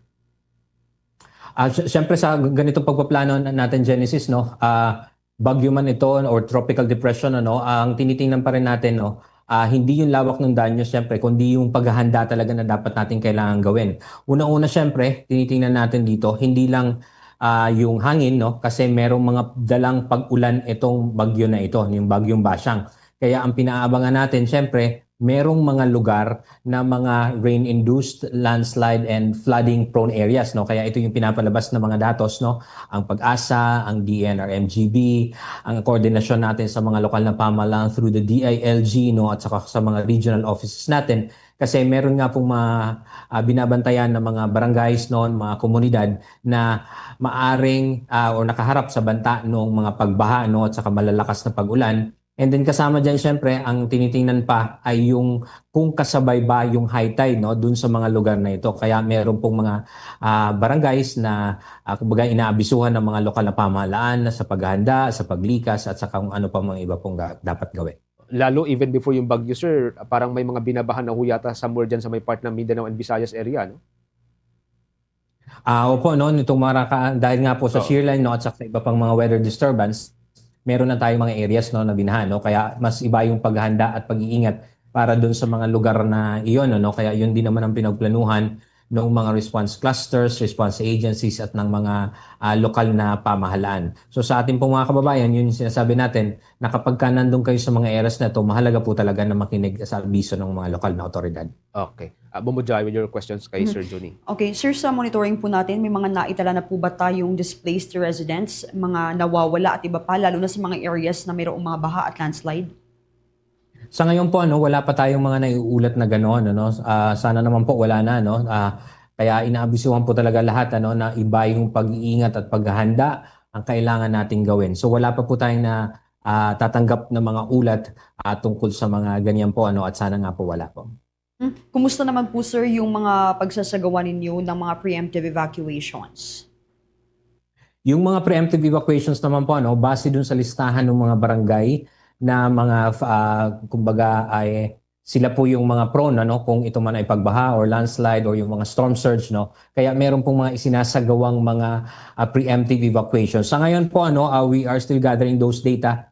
Although initially, meron na tayong mga nakuhang reports coming from Caraga region, meron ng mahigit 1,000 mga pamilya or rather 1,000 mga kababayan natin ang preemptive evacuation na. Pero again, this is an initial data kasi ongoing pa yung iba at saka yung pagsusumiti po ng mga datos at ng mga reports po papunta dito sa atin sa NDRIM Operation Center. Okay, Bombo Genesis. Okay. Sa ibang updates po tayo, sir, doon ho sa report ng inyo pong mga mga local offices, mga regional offices, saan po so far yung may pinakamalalang report na sa inyo based doon sa 2 araw po na preparations natin? Sa ngayon po kung Bombo Genesis ang pinag-uusapan ito yung mga paghahanda pa lang kumbaga yung mga naisumite sa atin. So hindi pa naman kasi natin nakikita ang kumbaga epekto talaga nung bagyo Pero in terms of the preparations, siyempre ang pinaghahanda kasi natin Eastern Visayas itong halos itong mga rehiyon sa Visayas, ganun din yung doon sa Northern Mindanao at saka sa Mindanao areas, including itong mga sa Southern Luzon areas Kasi ang tinitingnan din yung lawak at saka yung mga pag-ulan, lalo't hindi lang yung bagyo, syempre meron pang shear line, meron pa nung mga easterlies at saka mga amihan. Kaya itong mga rehiyon magmula sa Southern Luzon hanggang doon po sa Visayas at Mindanao, yung mga rehiyon na talagang pinaghahandaan po. One last question sa part ko, Sir Johnny. Yung coordination natin dati with other members ng National Disaster Risk Reduction and Management Council, tinitiyak naman nila na kahit papaano, like sa DSWD, sapat yung ating maibibigay na mga family food packs or yung mga non-food items sa mga kung sakaling magkaroon man tayo ng libo-libong mga evacuees, sir? Tama po, Bombo Genesis. In fact po, naka-standby, may memorandum at pinag-usapan na, naka-standby po yung mga response clusters. Ito namang ating response pillar, syempre, ay pinamumunuan ng DSWD. So ito pong ating mga preposition, nung mga food and non-food items ng OCD, ng DSWD, ng DOH, at saka ng iba pa po, including yung ating mga search, rescue, and retrieval clusters na pinamumunuan naman syempre ng AFP at ng mga men in uniforms natin at mga lokal na DRRM offices. So ito pong mga 15 clusters po at that ay nakahanda po ito, naka-standby dahil nga po ang direktiba sa atin ng Pangulo ay yung maagap, mabilis at saka maayos po na pagtugon dun sa pangangailangan ng ating mga kababayan. Okay. Sir Johnny, maraming salamat. From time to time, muli ho kaming uugnay sa inyo. Ingat po kayo, sir. Maraming salamat po. Ang tagapagsalita ng Office of Civil Defense, mga kabombo, si Sir Johnny Castillo. Kaugnay pa rin po yan sa preparasyon ng ating gobyerno para yan sa inaasahang pananalasa ng bagyong Basyang. Sa pagpapatuloy ng ating balitaan, mga kabombo at Star Nation, itong bagong petsa sa pagsasagawa ng Bangsamoro Autonomous Region in Muslim Mindanao Parliamentary Elections, prioridad ng Senado at paraan para mapabilis ito kanilang tinalakay. Kuha tayo ng mga report sa pag-ulat ni Bombo Isa Cotoner.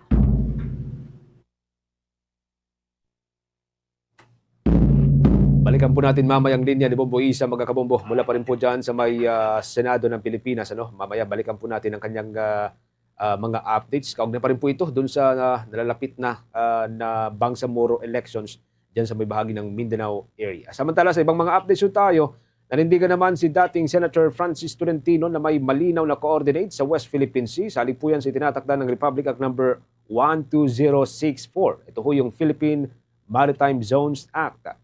Ito'y taliwas doon sa claim nitong si Senator Rodante Marcoleta na hanggang sa ngayon ay wala anyang mga specific computation o coordinates ng West Philippine Sea. Paliwanag ni dating Senator Tolentino, ang coordinates na nakapaloob sa Philippine Maritime Zones Act ay naideposito, tinanggap at kinikilala na ng Secretary General ng United Nations at ang mga ito ang magsisilbing official maritime reference ng Pilipinas. Kung mayroon man anyang nagsasabi na walang malinaw na mapa at coordinates ang West Philippine Sea, ito raw ay isang panlinlang at isang uri ng disinformation. Si Senator Tolentino ang naging principal sponsor ng Republic Act number 12064. Ito ho yung batas na tumutukoy sa Territorial Sea, Contiguous Zone, ang Exclusive Economic Zone at maging ang Continental Shelf ng Pilipinas. Naging sentro po ng mainit na debate ni Senator Rodante Marcoleta at Senator Kiko Pangilinan ang naturang issue sa kasagsagan ng pagtalakay sa panukalang Senate Resolution number 256. Ito ho yung resolusyon na kumukondena sa mga kontrobersyal na pahayag ng Chinese Embassy sa Manila. Kaugnay pa rin po yan sa issue sa pinagtatalo ng karagatan o dyan sa may West Philippine Sea. Dako pa rin po tayo dyan sa may mataas na kapulungan, mga kabombo, habang tinatalakay po ng Senado. Ito hong usapin sa Bangsamoro elections dyan sa may Mindanao. May live report si Bombo Isa Cotoner. Yes, gumulong na nga ngayong araw sa Senado ang pagtalakay sa panukalang muling pag-reset ng petsa ng Bangsamoro Autonomous Region in Muslim Mindanao o BARM parliamentary elections. 3 beses na itong naipagpaliban mula pa noong original na petsa nito na Mayo 12 taong 2025 at hindi na rin matutuloy sa itinakdang petsa sana ngayong Marso 30 ng kasalukuyang taon. Iginiit ni Senator Juan Miguel Mig-Zubiri, chairman ng komite rin, na sana ito ang huling postponement na ng halalan. Anya, matagal ng overdue ang eleksyon para sa mga taga Mindanao. Binigyan din ng senador na posibleng nakakaapekto ang patuloy na kaguluhan sa rehiyon sa paulit-ulit na pagpapaliban kaya dapat na itong gawing prioridad. Kaugnay niyan, pakinggan natin ang tinig ni Senator Juan Miguel Mig-Zubiri. United in our desire to engender peace and development in the Bangsamoro region. So I hope we can all commit to holding the election soon. My fear is that escalating violence in the region is tied to repeated postponements of the elections. If this is truly the reason, then we must not delay this election any longer. We must not delay peace. The promise of the Bangsamoro Organic Law was to recognize the Bangsamoro's people's rights to self-determination. I hope that we can all come together and honor this promise we gave to them. Kaugnay nito, inilatag naman ni Commission on Elections Chairman George Sherwin Garcia ang mga hamong kinakaharap ng komisyon na may kaugnayan nga dito sa Bangsamoro Parliamentary Elections. Bagaman posible umanong maidaos ang halalan sa Mayo, nagkaroon kasi ng mga amyenda sa ilang probisyon ng batas ang Bangsamoro Transition Authority, kabilang ang pag-set aside sa mga accredited political party at sectoral organizations. Dahil dito, babalik sa simula ang proseso ng accreditation na maaaring tumagal ng hanggang 4 na buwan. Bukod pa sa iba pang paghahanda tulad ng filing ng certificates of candidacy. Samantala, umangat din ang issue sa daturin sinsuwat kung saan kinakailangan na magkaroon ng plebisito na maaaring makaapekto din sa districting law dahil magkakaroon ng 3 munisipalidad. Para kay Zubiri, dapat unahin ang Commission on Elections ang pagsasagawa ng halalan bago ang plebisito. Sinuportahan naman ito ni Atty. Nagib Sinarimbo, bahagi ng Parliament, na nagsabing mas mahalagang maidaos muna ang eleksyon at isunod na lamang ang plebisito. Kaugnay niyan, pakinggan natin yung bahagi ng committee hearing na nagpapatuloy hanggang ngayon. Kung kakayanin po ng commission na unahin na natin yung eleksyon, saka na tayo mag-plebiscite sa division, baka ho yun ang mas reasonable na path sa atin po. Yeah, so Chairman, I think that's very clear. It's within you. I think it's within your power to say na after wala tayong time, election muna tayo ng Parliament, then we can conduct the plebiscite after. In that case, Mr. Chair, we have no problem so long as it is coming from the Parliament, because any resolution coming from the Parliament that they wanted to conduct a plebiscite, especially if they're going to give the COMELEC a budget, we will have to conduct the plebiscite. Mula sa Senado, ito si Bombo Isa Cotoner, and this is Bombo Radio Philippines, the #1 and most trusted source of news and information. Basta Radio Bobo. Dako na ho tayo sa mga balitang tinutukan ng ating mga provincial station. Unahin natin dyan sa may Visayas. Itong biyahe ng mga sasakyang pandagat sa Iloilo, suspendido na dahil po sa masungit na panahon. May update po dyan ang Bombo Radio Iloilo. Suspendido ang biyahe ng mga sasakyang pandagat sa Iloilo dahil sa bagyong Basang. Base sa Sea Travel Advisory #1 ng Coast Guard Station Iloilo, ang suspensyon ay ipinatupad simula alas 11 kagabi, Pebrero 4. Samantala, pinapayagan namang maglayag ang mga sea vessels na may rutang Iloilo-Guimaras and vice versa, ngunit limitadong kapasidad, 50% sa fiber boats at 75% naman sa ro-ro vessels na may 300 gross tonnage. Pinapaalalahanan naman ng mga mangisda at mga residente na iwasan muna ang paglalayag upang maiwasan ang disgrasya sa dagat. Aktibo rin ang Coast Guard District Western Visayas sa search and rescue operations, humanitarian assistance at disaster response, lalo na sa mga coastal at flood-prone areas. Sa pareham naman ng Bombo Radio kay Attorney Melissa Banyas, ang Chief ng Operations Section ng Office of Civil Defense Region 6, hinihikayat nila ang mga local government units na magsagawa ng preemptive evacuation. Ito ay upang ma-minimize ang pagresponde ng otoridad dahil niya ay hindi rin sapat ang bilang ng kanilang personnel upang tumugon sa lahat sa oras na may mangyaring kalamidad. We are currently monitoring preemptive evacuation since the other day our chairperson of the agency, Adi Fernandez, has been emphasizing the need for our local government units to conduct preemptive evacuation so that we will be able to minimize the response, the rescue especially, since we are also limited in numbers when it comes to the SRR team all over the region. Para sa Bombo Network News, ito si Bombo Ayan Gahete. This is Bombo Radio Philippines, the #1 and the most trusted source of news and information. Basta Radio Bombo!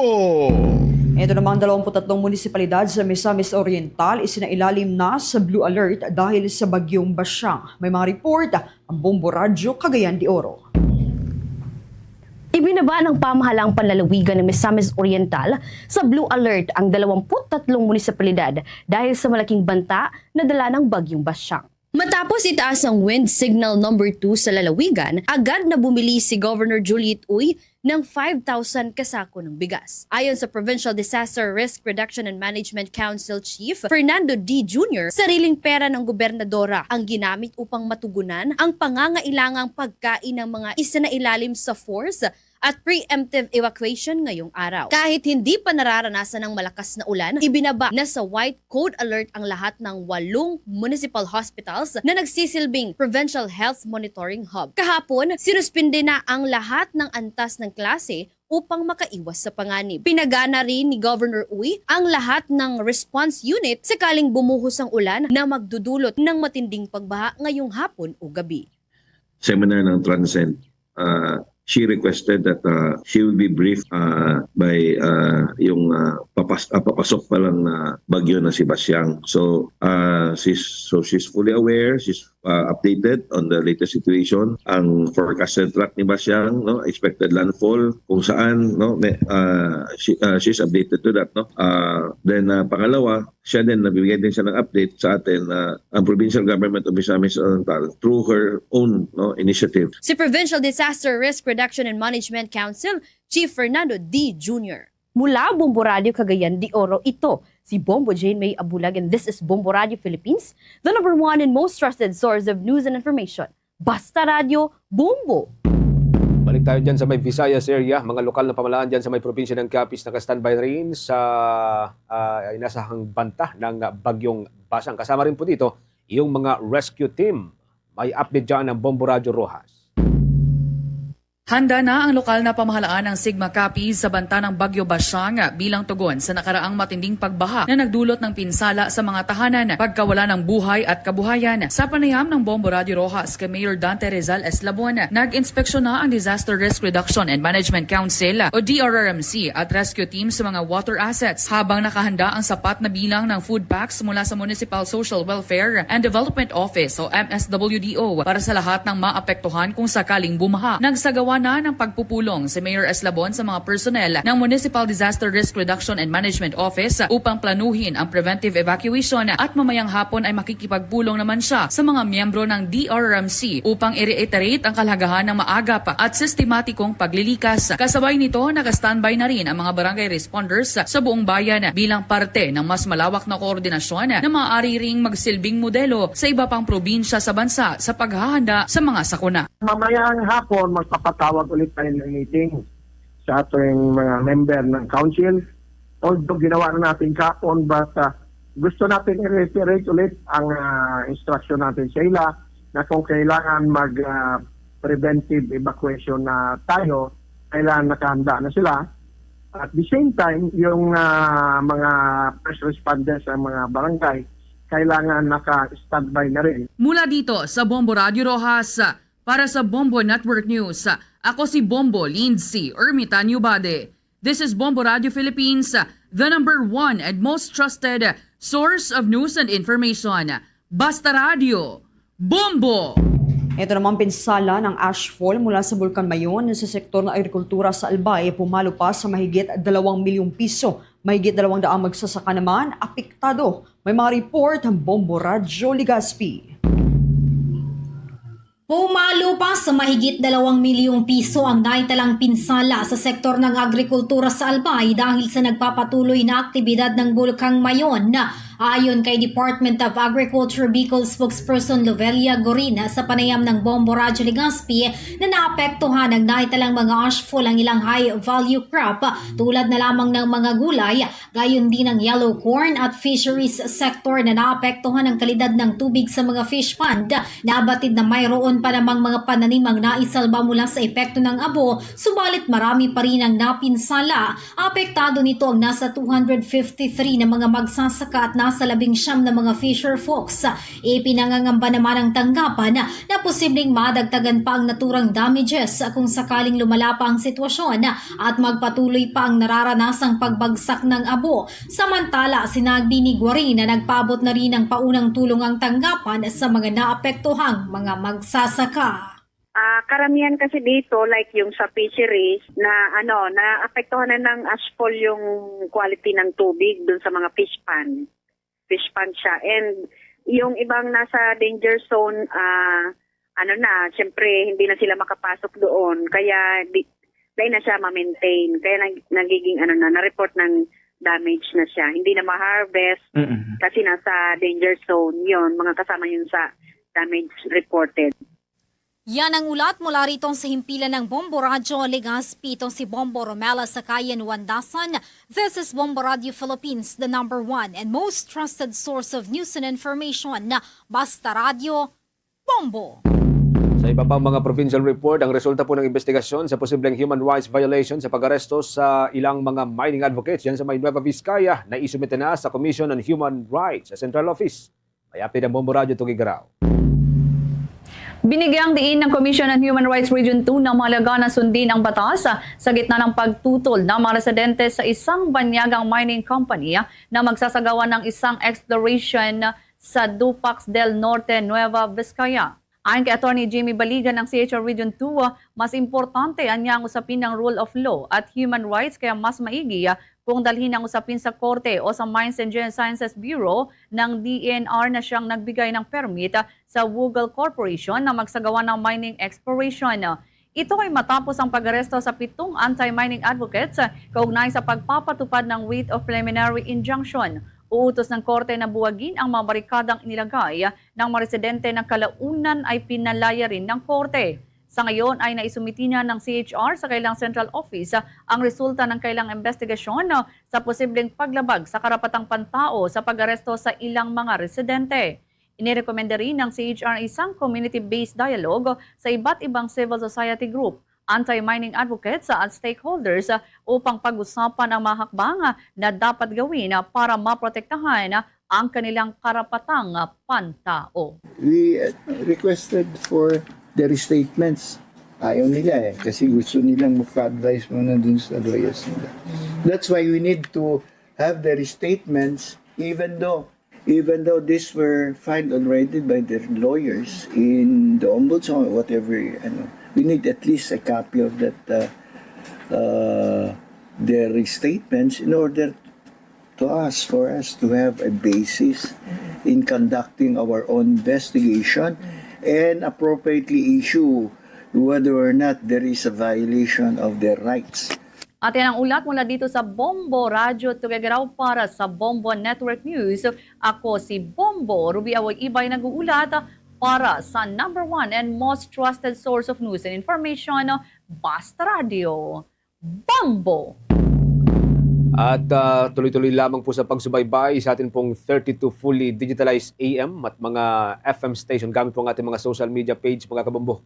After ho ng Bombo Network News, pwede po ninyong balikan, subaybayan yung mga programa ho natin. Lalo ho ngayon at binabantayan po natin itong isang inasahang mananalasa na bagyo, ikalawang bagyo ngayong taong ito. So sa mga kababayan po natin dyan sa may Mindanao area, mga kabombo, na ilan na po dyan ay nasa ilalim na po ng signal number 2, pwede kayong tumutok sa ating mga provincial station dyan. Like sa may Davao region, nariyan pong Bombo Radio Davao at Star FM Davao. Dyan sa may Cagayan de Oro City naman at mga katabing lugar, nariyan pong Bombo Radio Cagayan de Oro. Para ho sa mga Butuanon, nariyan pong Bombo Radio Butuan. Dyan man sa may bahagi po ng Sarangani Province, nariyan po ang Bombo Radio General Santos. At para sa mga kababayan po nating mga Hiligay noon, dyan sa Mindanao area, nariyan po ang Bombo Radio Coronadal. Para pa rin sa ating mga listeners and viewers sa bahagi ng Bukidnon area, mapapakinggan at mapapanood ang Bombo Radio Malaybalay. Para sa mga Chabacano, nariyan ang ating news, music, and entertainment station na Star FM Zamboanga. Sa Zamboanga del Norte, nariyan ang Star FM Dipolog. At sa Central Mindanao and Bangsamoro Region, nariyan ang Star FM Cotabato. At bago tayo magtapos, narito ang ating oratio imperata for deliverance from calamities. Almighty Father, we raise our hearts to you in gratitude for the wonders of creation of which we are part, for your providence in sustaining us in our needs, and for your wisdom that guides the course of the universe. We acknowledge our sins against you and the rest of creation, nature. We have confused your command to subdue the earth. The environment is made to suffer our wrongdoing, and now we reap the harvest of our abuse and indifference. Global warming is upon us. Typhoons, floods, volcanic eruption, and other natural calamities occur in increasing number and intensity. We turn to you, our loving Father, and beg forgiveness for our sins. We ask that we, our loved ones, and our hard-earned possessions be spared from the threat of calamities, natural and man-made. We beseech you to inspire us all to grow into responsible stewards of your creation and generous neighbors to those in need. Amen.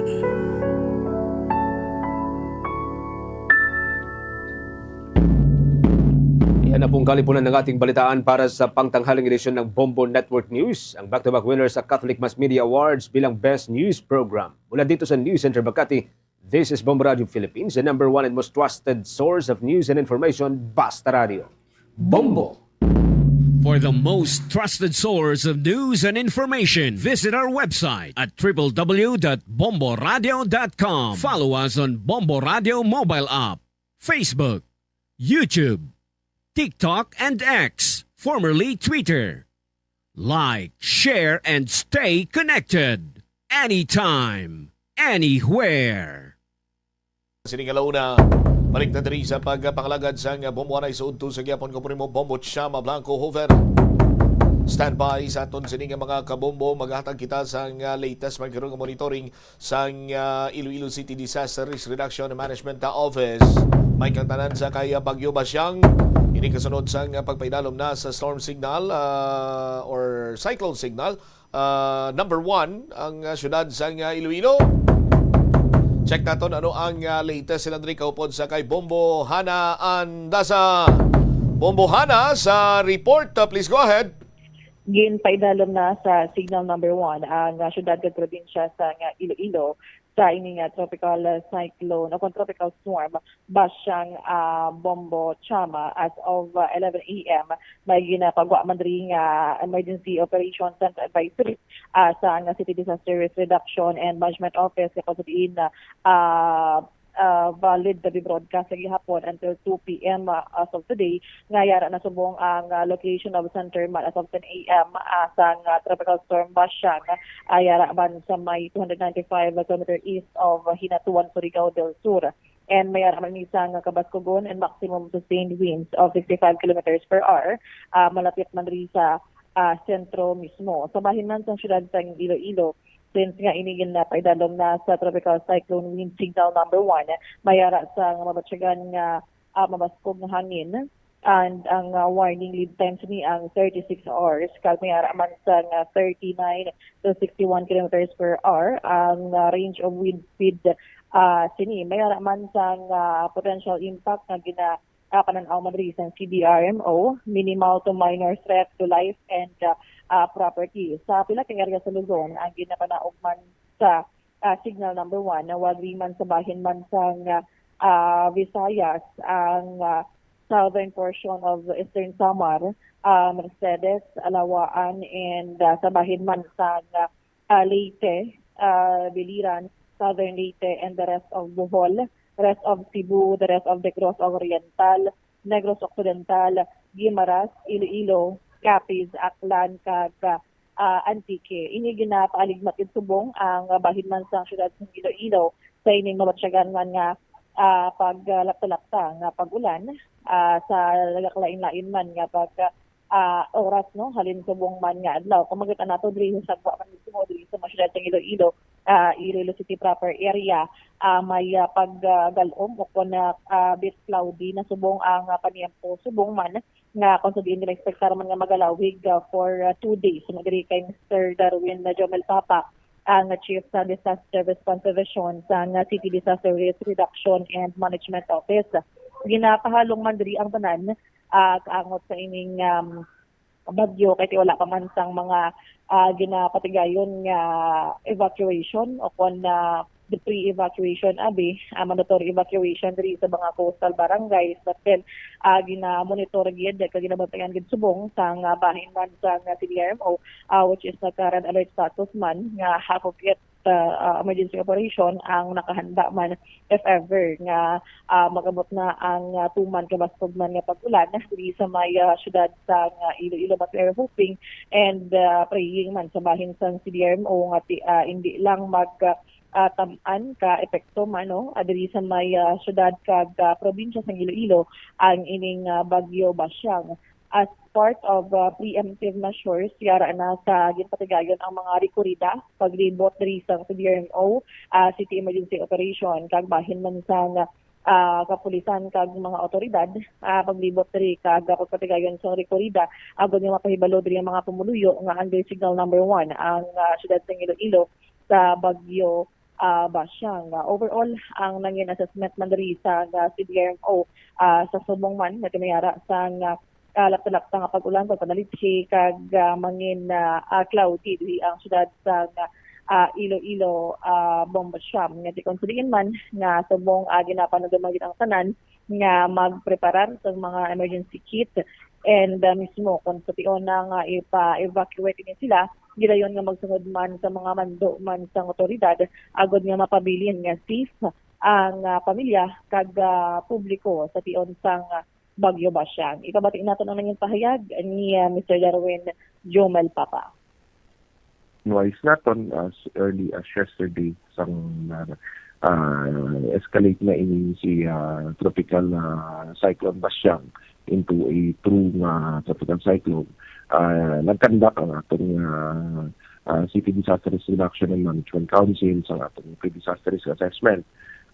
Kaginistoryahan kung ano ang possible scenarios, bilang mga possible tracks ang bagyo, mga pwede natabo sa nasunod yung mga ledlaw starting today, tomorrow, kag sa Sabado para mapanghandaan nga daan. Kag based on that, ang aton nga operation center, ang aton nga response clusters have been placed on blue alert status, butsing ganon, on standby ang tanan naton nga resources sa syudad sa Iloilo, prepared para mag-respond, mag-operate if ever na kinanglan kita. And as early as now, ang aton mga units, Bureau of naton sa aton Urban Search and Rescue, have already started sa rekorida sa mga coastal barangays naton because of the locations, ang movement, kag-alagyan ni Basyang. May possibility nga maka-epektong damay sa atong area sa coastal. So, nagrekorida na natin yung mga resources para ma-inform ang mga pumuluyo, ang maghanda, kag magprepara in case kinanglanon preemptive evacuation or kinanglanon mag-evacuate during some time sa pag-agi ni Basya.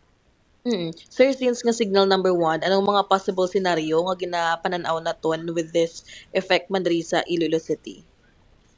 Yes, actually, as of the moment, as early as last night, actually, ginpaidalom ang city of Iloilo together with the whole province of Iloilo, ang Isla San Negros, kag ang Guimaras, have been placed under tropical cyclone wind signal number 1. And because of that, we are expecting in the next 36 hours, sa sunod sa 36 oras, sa rin sa alas 11 kagabi, possibilities of wind gusts, kag possibilities ng rainstorms.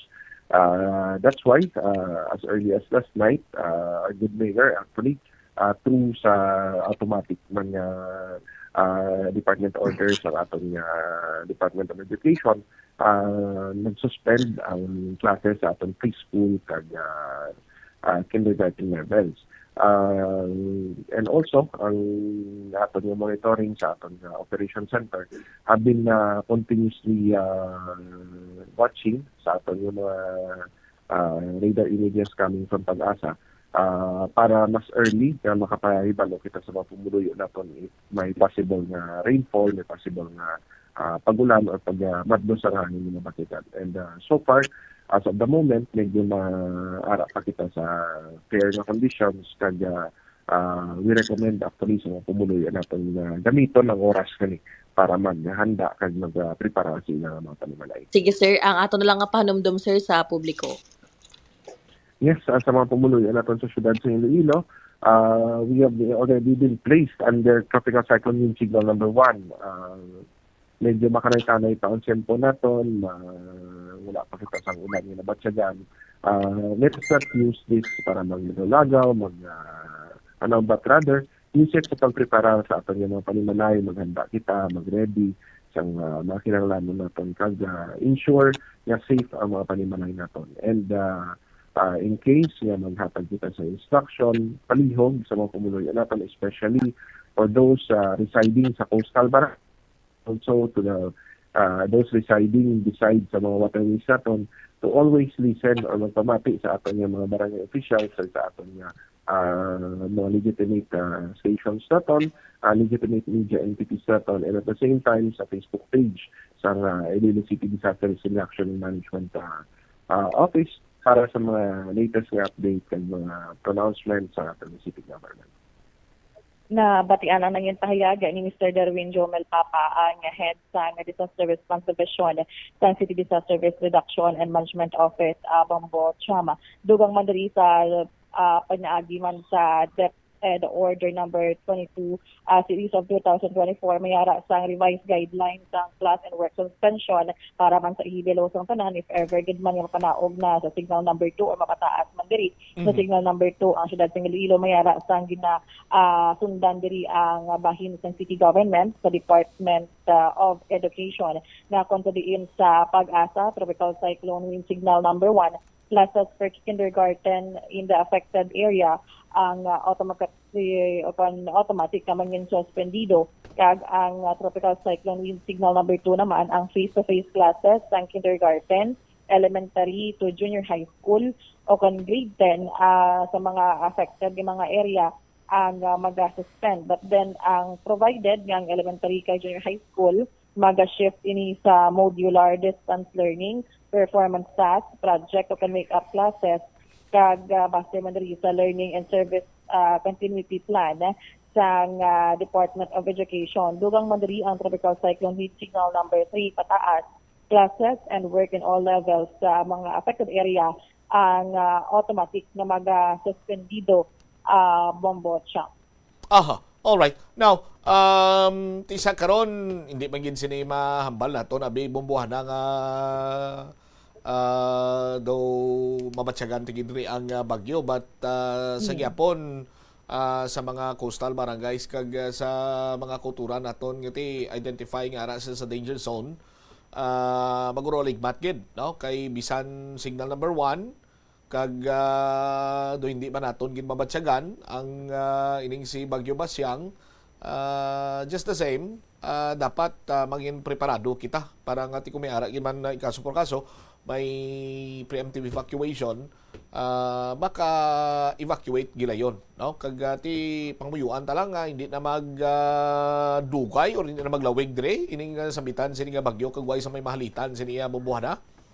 Yes, tama gid Bombo Cham. That's why mas importante nga sundon gid ang mga preemptive measures sa ginapatuman man sa City Disaster Risk Reduction Management Office kag Iloilo City Government agad man nga bisan nga gamay o kun hindi gid tuman maapektuhan ang syudad sa Iloilo knowing for it sa signal number 1 but then at least prepared kumbaga ang mga pumuluyo kapin pa sa mga coastal areas naton Bombo Cham. All right. Ini si Bombo Hana Mendoza Andasa, and this is Bombo Radio Philippines, the number 1 and most trusted source of news and information. Basta Radio, Bombo. Salamat gid Bombo Hana Andasa sa imo sini iyang follow-up report. Sa aton sini nga mga kabombo pisar nga ti way pa man gid sa nga pagpabatsyag sini for example mamunog sini nga ulan, may mabaskog sini nga pagmadlos ang hangin.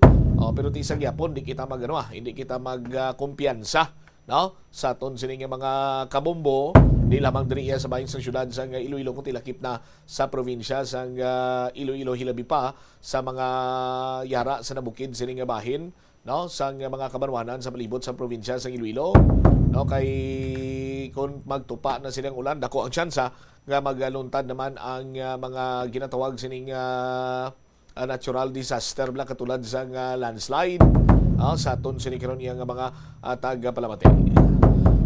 15 minutos o ukon 16 minutos na nakaligad sa takna sining alauna. Check ko naman this time balita ni Bombo Brian Gonzales. Ang Philippine Coast Guard Station Iloilo naglibot para nga magpahibalo nga magpreparar sa sining bagyo ho. Ang pasahero nga iga-cater sa mga fiber boats sa 50% gid lamang. Ang pamangkot ganiti paano ni ginapasiguro sa Philippine Coast Guard ano ginasudlan nila ang mga fiber boats kay ginaisip isa-isa ang mga pasahero kon ang kapasidad sini 50 kabilong nga pasahero by 5 lang dapat. Standby kay check taman si Bombo Brian Driman Saton sini nga pagpangalagad.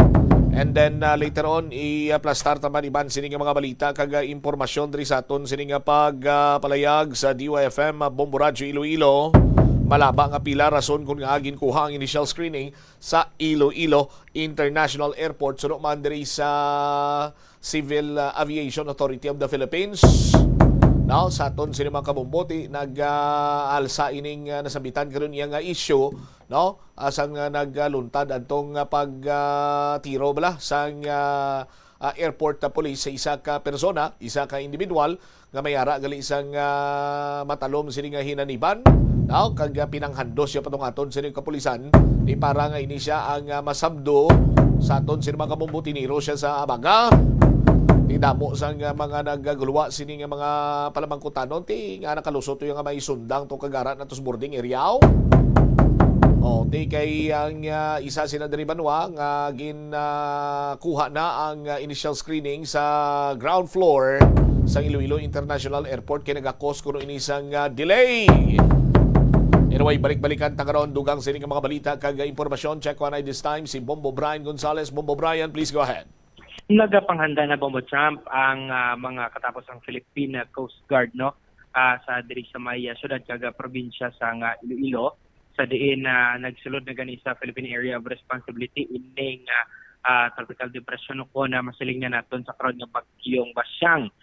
Bombo Champ sa karon nga mga tinion kaangay sa local government unit naton dire kabahin man ang Philippine Coast Guard sa pagpanghanda kagati pagpreparar Bombo Champ sa nasambitan iya nga bagyo. Numero 1 nga ginahimo nila diri particularmente sa aton nga mga terminals nagpagwa na sang travel advisory in advance ng aton nga Philippine Coast Guard Station Iloilo nga nag-cancelar suspende sa mga biyahe sa probinsya sa Iloilo. Kaangay dira sa Maya Port, sa Maya Dumangas, padulong sa may Breadco Port Bacolod, amo man sa Maya Ahoy, kaga sa iban pang bahin sa probinsya sa Iloilo, kaangay dito sa istansya kaga Carles Bombo Champ. Kaga ginamonitor gid sa Philippine Coast Guard naton diri sa Maya syudad kag probinsya sa Iloilo ang ilang area of responsibility man nga di para ma-secure ang handaan sa kada fiber boats nga nagabiyahe sa gihapon diri iya sa Maya area sa Guimaras kag Iloilo vice versa Bombo Champ. Hindi lang diri sa Maya syudad sa Iloilo nagapatigayon sa kahandaan o kon pagpanghanda geared up sa necessary preparation sa abi ang aton nga Philippine Coast Guard. Mayroon sila sa ginatawag nga DRT o kon Deployable Response Team sa diin na naga-standby ini for immediate deployment kung pananglita magabangon ang emerhensya kaga panginahanglanon sa aton nga mga katapo, mga personnel sa Philippine Coast Guard na hanungod o kung may kaangtanan iya. Mubray?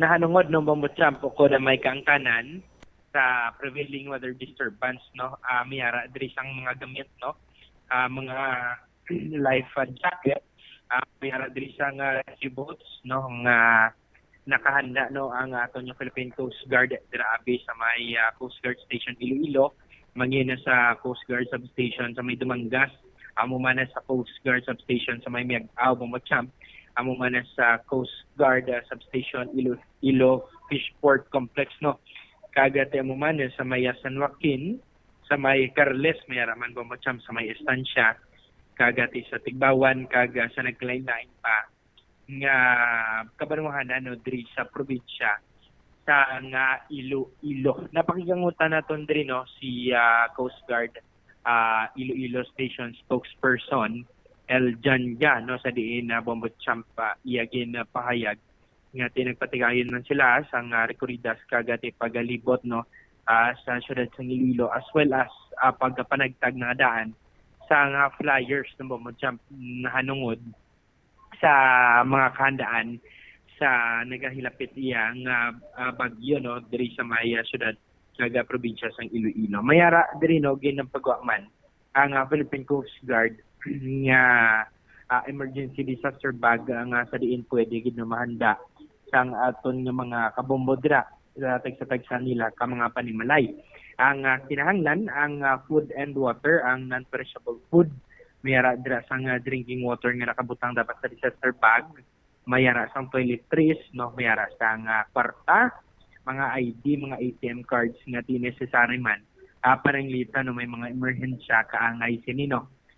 clothes kag towels no isa man na sa kinahanglan nga i-preparar during disaster. Ang portable radio Bombo Champ importante man kagati naka-tune in dapat no diri sa Bombo Radio ilabi na sa Bombohanay South to no Bombo Champ sa latest nga mga weather updates nga ti mabaton gid no ko na mahibaluan kinahanglan sa aton nga mga kabombo dira ang power bank isa man sa essential sa karon nga mga kagamitan niya dapat ihanda flashlight batteries mayara sang pito first aid kit kagati hindi mamadula ang medicine kag mga medication no kagati nagpanumduman no ang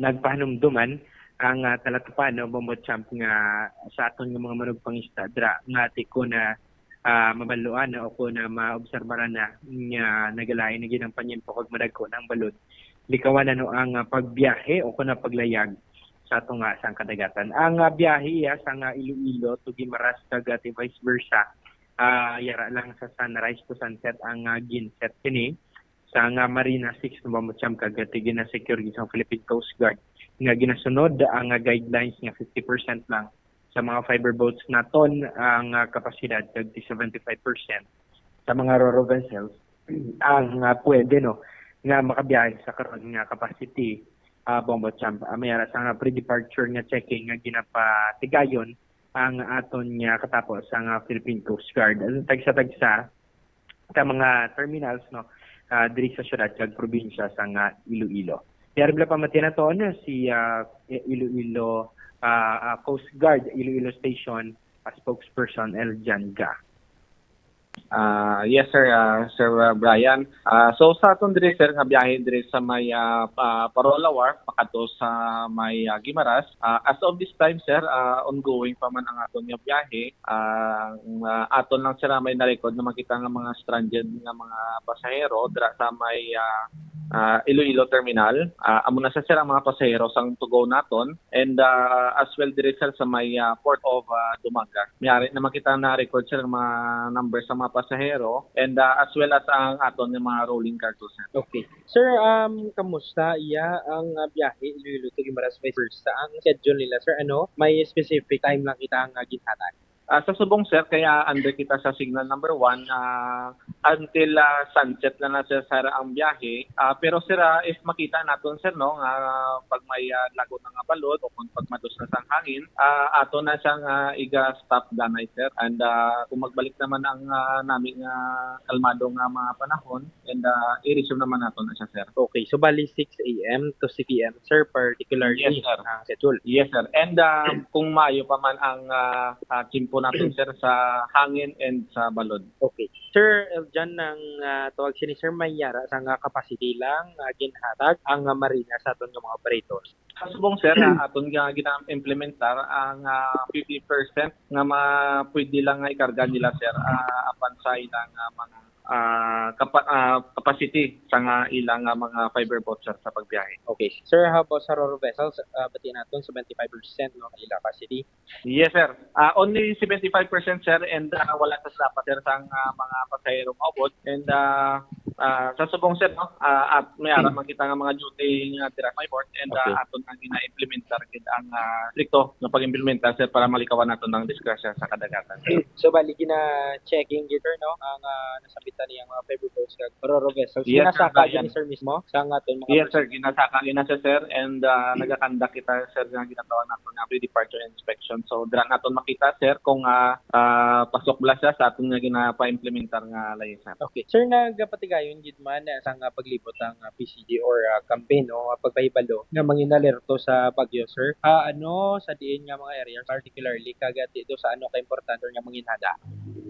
So sa subong sir no ang initiative naton para sir nga mapalabot gid naton sir sa aton nga mga community ang aton nga mga pahibalo nagakandak kita sir sa nga rekorida sir actually sir may ara naka directives nga ginapapanaog pakadto sa aton nga mga substation sir ang makandak la sa nga rekorida sir and luwas sa rekorida, sir, no? Ina-intensify nato ng pagkanda sa aton nga Coastal Security Patrol, pagpanghatag, sir, sang mga flyers sa aton nga manok pangisda, kag sa aton nga mga residente nga ara sa kilid sang dagat, sir. Okay. Sir, lastly, panugyan naton sa mga residente nga yara sa coastal areas nga ilabi mas maaligmat sir, sa panahon nito. Isa no, sa aton nga mga pumuluyo nga ara sa may kilid sa karagatan and mano-mano pangisda man naton, sir. Aton nga ginapanugyan no nga hindi lang kita na magpagwa kay nagalain ang tsimpo sa subong, mayara kita nga warning signal and always magpamati sa mga balita para nga ma-inform sila, sir, from time to time. Si Iloilo Coast Guard Station Iloilo spokesperson Eljan Ga Bombo Champ sang mapakingutan sang Bombo Radio. Sa karon Bombo Champ update ko na initial information nga nakuha naton diri sa may area iya sang Fort San Pedro ferry terminal, mayara sang 62 kagay nga stranded passengers kagati ang local government unit man na Bombo Champ nagikan iya sa City Hall sa pagpanguna man isang aton nga mayora alkalde na Bombo Champ nagpalabot na sa nga bulig sa nasambitan niya ang mga pasahero nga nag-assist man dito ang mga staff sa Iloilo City government agud maghatag initially sa nga panginahanglanon sa mga pasahero nga na-stranded dito. Mga pila na kabilog, Bombo Brian? 62 kagay na Bombo Champ pero nag-giho iniho ko na nagasaka pa na man kay tungod niyara sa nga iba Bombo Champ nga nagalakat kag nagapangita man sa nga temporary nga tinira kung pamilya diri sa city kagati sang mayara man sang nagadugang sa diapon Bombo Champ kaya nagahulat man kung bala panugtan na kay sa subong hindi pa man gid masyado malain ang tiyempo. Yes. Bombo Champ sa aton nga pag-obserba. Pero amo na last time to hindi ko magusto nga dumdumon tong natabo nga tragedya but amo man to mo nagkanay-kanay o galing kay isang makalakat ng sakayan kag ara nas tunga-tunga dito kag nagbaskog ang hangin kag nagluntad ining trahedya mas pakamayuhon ta okay lang na nga ma-delay ta isa kadlaw nga hindi makabiyahe abi importante nga buhi taya Bombo Brian. Yes, correct gid Bombo Champ sakto na kag hindi lang sa mga terminals naton mangin sa mga coastal areas Bombo Champ magkilala ko ganito do apisar wala pa bagyo do gusto ganito mag-evacuate mo Bombo Champ. Ti importante safe parang kag nakapreparar parang malampuasan ang mga kasubong sining kalain sa nga tiyempo. Thank you so much Bombo Brian. So far ina ang latest diri sa area sa aton yung mga wharf kagati mga passenger terminals sa syudad kaga probinsya sa Iloilo. Ini si Bombo Brian Gonzalez, and this is Bombo Radio Philippines, the number one and the most trusted source of news and information. Pasta Radio, Bombo! Salamat kid na Bombo Brian Gonzalez. Pagbalik naton Banwa, pagpahanumdom sa IPHO or Iloilo Provincial Health Office sa batok sa Nipah virus. Kag ang rason kung niya gin kakas, gin paiway, ang screening dira iya sa may initial screening sa may Iloilo International Airport. Ang balasang kahap tinagakos ang delay. Mga balita kang impormasyon direktamente sa Kapitolyo Balikanta pagkatapos sa pila ka importante nga mga panumdum. Oras panugyan na rin sa eksperto kung kwarta ang paghambalan. Apesar limitado ang imo abilidad nga mag-invest, ang gamay nga contribution sa investment accounts ang makabulig sa imo nga maggamit ang earned money nga maka-generate sang dugang nga income. Ikonsiderar ang pagbukas ng retirement account o kung iban nga investment account. Ini nga pahanumdom ang ginadulong sa imo sang the number one and most trusted radio network in the country, Bombo Radio Philippines. Basta Radio! Bombo! Yari ang mga simpleng nga paagi agod makakinot sang tubig. Tinguba ang mga lalabahan kag tinguba man ang pagpanglaba. Ang pagpanglaba sang isa ka bes sa isa ka semana ang nagakinot sang naglabot sa 50 litro sang tubig. Kung nagagamit sang washing machine, iset ini sa mas manubo nga wash cycle. Makakinot ka na sa tubig, makakinot ka pa sa enerhiya. Nga ginadubilian ang illegal nga droga. Makamamatay. Ang nagagamit sang shabu posible mapatay tungod sa cardiac arrest o kung hindi gani tungod sa drug overdose.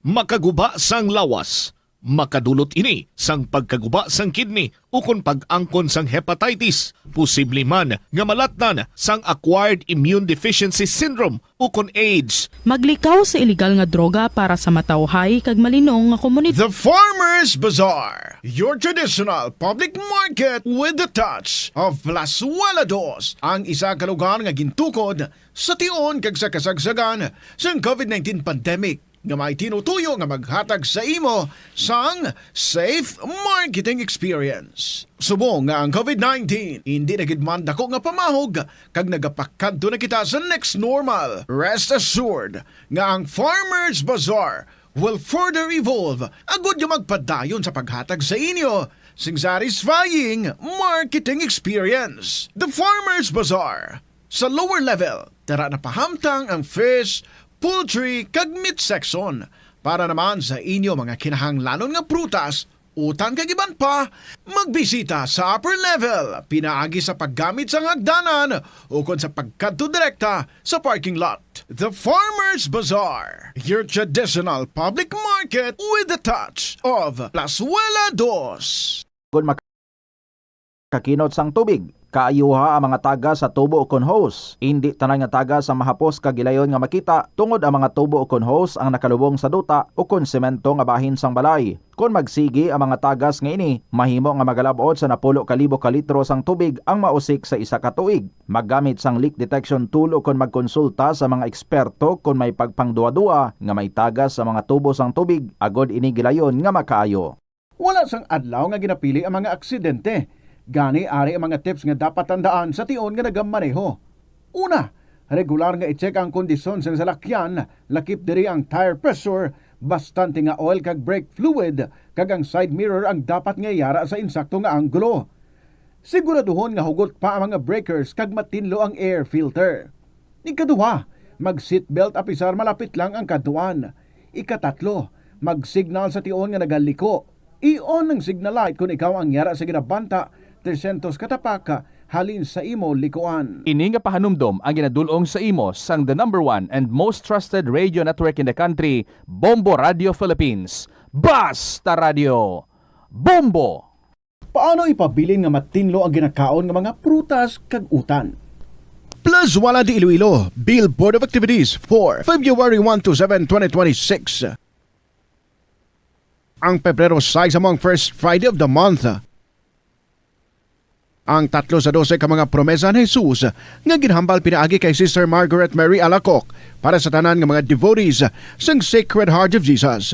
I will establish peace in their homes. I will bestow abundant blessings upon all their undertakings. I promise you, in the excessive mercy of my heart, nga akon all-powerful love ang igahatag sa tanan nga magabaton sang Holy Communion sa First Fridays sa 9 ka consecutive months. Ang grasya sang final perseverance. They shall not die in my disgrace nor without receiving the sacraments. Ang akon divine heart amoy lamangin safe refuge in this last moment. In line with this, ginaagdang tanan nga mag-attend ang First Friday Mass to honor the Sacred Heart of Jesus sa El Puente or the Bridge sa Pebrero 6, 2026. Mag-aumpisa alas 5:30 sa hapon. Ang Technocrats Band ang liwat ka maghahatag sa inyo sa One Great Musical Show sa concert at the Plaza, kicking off alas 6 ng gabi sa Pebrero 7, Sabado. Sa tion sa musical show, napuno ka mga matahom nga Plazuela de Iloilo, Valentine's Edition mugs kag madamo pa nga iban ang igaparapol sa mga suki sang Plazuela de Iloilo. Sa February 8, Domingo, ginaagdang tanan nga mangin kabahin sa Eucharistic celebration nga pagkahiwaton sa El Puente or the Bridge sa among adlaw alas 11 sang aga. sa tion sang Holy Mass. Ipangamuyo naton sa Ginoo nga padayon niya nga tandugon ang kasing-kasing sa mga tawo nga involved sa anomalous flood control projects nga pamatian ang panawagan angot sa restitution. Plus wala di Iloilo, we remain to be one with you in the common hope for a better community and a progressive country in 2026. Taas man ang risgo sang vitamin deficiencies nga nagatugas sang physical kag emotional changes. Santo sa isa ka scientific study, ang B vitamins ang importante agod nga mag-function ang body cells nga nagabulig sa metabolism, paghimo sang bago nga blood cells kag nagabulig sa pag-maintain sang healthy skin cells, brain cells kag body tissues. Magluwas sa supplements, lakip sa mga pagkaon nga bastante sa vitamins sa mo ang karne, whole grains, Oras sa Bombo Radio Iloilo, Philippine Standard Time, 37 minutos na nakaligid sa takna sining alauna. Balik na diri sa pagpangalagad sa Bombo Hanay sa udto sa DYFM Bombo Radio Iloilo. Standby, check naton si Bombo Paulina Piliora ang initial screening sa idalom or sa ground floor sa Iloilo International Airport. Kakasad to, way na ginapatuman, bangod nga tinagatuga kuno sang delay kag pagpugok sa mga pasahero. Check ta si Bombo Pau sa iya sining report. Pau, Bombo Pauline sa report na, please go ahead. Ginatudlo Bombo Cham nga rason ang malaba nga pila o pagpugok diri sa mga pasahero sa kun nga kakas initial screening sa bahin sa Iloilo International Airport. Sa nagapadayon karon Bombo Cham nga committee hearing suno kay Arthur Paranio, Terminal Supervisor sa Civil Aviation Authority of the Philippines o kon CAAP, iya ginpayag diri nga nakalabot sa talatapan diri sa Department of Transportation nga madamo sang reklamo nga tuman kalaba diri ang pila kag nag-apekto or sige-sige lang ating inabot diri sa mga pasahero and then mapugok ini siya sa bahin pa lang sa initial screening. So nag-take effect ini siya or ang proposal na-publish ini siya Bombo Cham sa September and then nag-take effect ini siya after 15 days sa October 10, 2025. Nagagugang man sa security sa Paluparan kasunod diri sa pagkakas ng initial screening kaga sa una-una pa diri kuno sa Iloilo Airport pa lang ini diri sa bahin sa Mandurriao. May ara sang 15 flights per day ini siya and then sang 20 or sang 2007 sa nagsaylo diri sa bahin sang Santa Barbara, Bombo Cham or dito sa bahin na subong sa Iloilo International Airport sa Cabatuan, dito na nung may ara na sang 40 flights per day or may 40 diri sa departure kag 40 diri sa arrival. So may ara sang madamo na no sang influx bala sang pasahero. That is why man nga ginkakas ito ang initial screening and at the same time for the convenience man diri sa mga pasahero Bombo Cham na hibaluan man diri no sa nagapadayon subong nga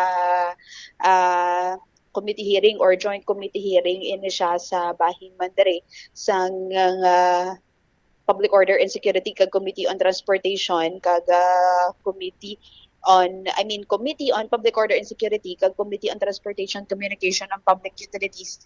Amo ni ang pag-review man diri sa security protocol sa Iloilo International Airport. So may panginahambal diri initially pa lang no Bombo Cham bangod 3 na ka oras diri ang nagligad wala pa sig gyapon nagtapos diri or nagtakop diri ang joint committee hearing kag sa subong nag-recess lang initially no sa bahin diri sa session hall sa Iloilo Provincial Capital and then initially pa lang ini siya nga posible mo tangan ini sang acrylic glass bala Bombo Cham in between diri sa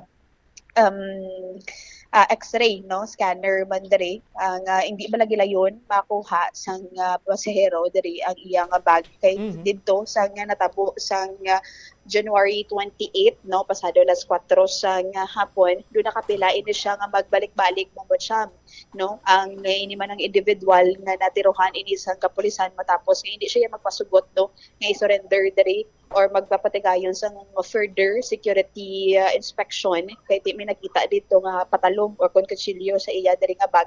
So nag-una ang natabo diri gali that time Bombo Cham is naggibutan dito niya ang iyang bag diri sa may baggage tray and dito nag-agi ini siya sa metal detector bala Bombo Cham. So huli ini no gali gyud mga metals ini sa iyang bag or sa iyang bulsa. So wala na or separado na dire ang iya ginadala dire nga do string bag lang na pa siya bala bobot siya sa iyang lawas, and then gipabalik na siya liwat sang OTS, and then didto na liwat gin detect kag nadula na siya or na clear na ito siya bobot siya, and then ginkuha iya diretso ang iyang bag kag amo na didto nga hindi siya magpasugot. So kumbaga do nag-elevate naman dire. That is why ang OTS nagtawag dire sang aviation security group nga medyo nadugay-dugayan pa dire ang or pila man dire bika minuto no ang agwat nga pag-abot dire nila bangod siya asa nag-escalate dire ang sitwasyon kay amo na to ang scenario that time no sang nahibaluan dire sa bahin man sang nagapadayon nga joint committee hearing, and at the same time suno dire sa panaysayon no sang kapulisan dire sa may kay Police Lieutenant Colonel Louis Junglay, no, ang officer in charge sa Aviation Security 6. Na first time niya nagali magbiyahe no bangod siya sa amo na nga tion nga magbiyahe bala through eroplano kon tani kay halin ini siya sa bahin sang Cebu, nagsakay ini siya sa eroplano, and following that mapuli ini siya that time tani isang January 28 pasakay siya sa eroplano or pasakyan siya tani sa eroplano.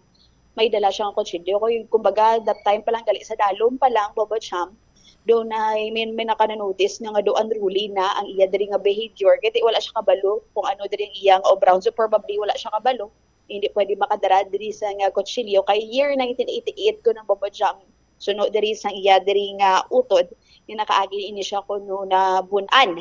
And then, dito man, nga sugo dito, may pirmi na ini siya nga badala sa nga kutsilyo for protection man diri kuno sa iya nga kaugalingon bumot siyang pabati bala naton ang nangin payag diri no sang supervisor or terminal supervisor sa CAAP nga si Arthur Pareño. The Iloilo International, the Iloilo Airport was established as a domestic airport, and the configuration of the airport,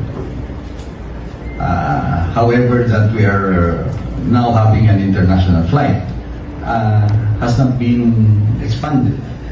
So our problem, and the main problem, is congestion during check-in area. That the lines going towards the initial screening X-ray of the Office for Transportation Security results to a very long queue that snakes through even towards the arrival area, a matter or a distance of about 100 meters, especially during the first flight operation, the initial flight operation from 4:30. And so, having noticed that, a lot of clamors have reached the office for the Department of Transportation. So, the good secretary came to Iloilo that time and tries to resolve that by mandating us to with the Office for Transportation Security, together with the OTR and OTS, they visited Iloilo, checked, and recommended the removal of the X-ray at the initial screening area, doon sa ground floor sa checking area, which we complied.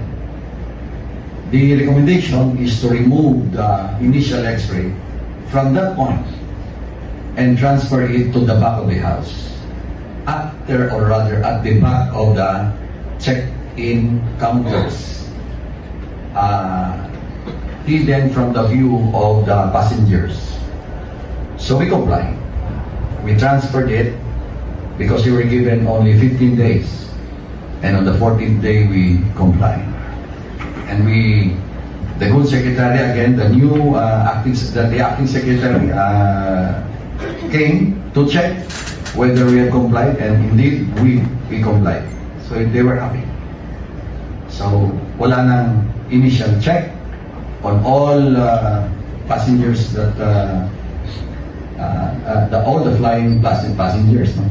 So yung mga check-in baggages nila are after check-in ng baggage nila, doon na lang sa back of the house.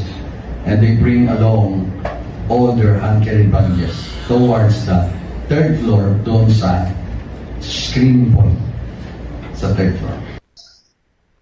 Bomba Cham, si Arthur Perenio, ang terminal supervisor sa Kaap Iloilo, kag sa separado man diri nga pahayag ni Police Lieutenant Colonel Louis Jonglay, no, ang officer in charge sa Aviation Security Unit 6. May-ari ini sila kuno sa 18, no, ka personal or personnel Bomba Cham sa bahin sa Kaap nga amo ni ang sa bahin diri sang airport nga na assign, and then may ara sila sang help desk sa babaw na ini siya malapit na sang final screening na kumbaga Bomba Cham, kaga didto man nga may ara sila sang help desk pag that time sang gintawag ini sila or nangayo ini sang bulig ang OTS for backup na diri bangod man sa escalation, no, sang natabo didto man kag ang tawo sa help desk, no, amo pa ini siya ang kay may nagarowing abi Bomba Cham amo to nag-inabot na dayon ang ibang nga personnel diri from Aviation Security 6. So amo ni ang ginpamangkot diri based sa investigation nila suno kay Police Lieutenant Colonel Louis Jonglay amo to gani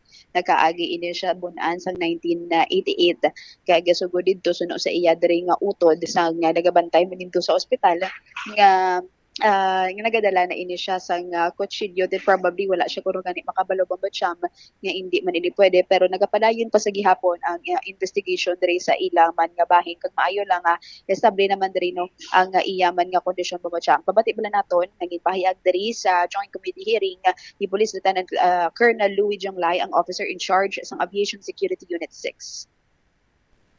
Sa brother ng suspect.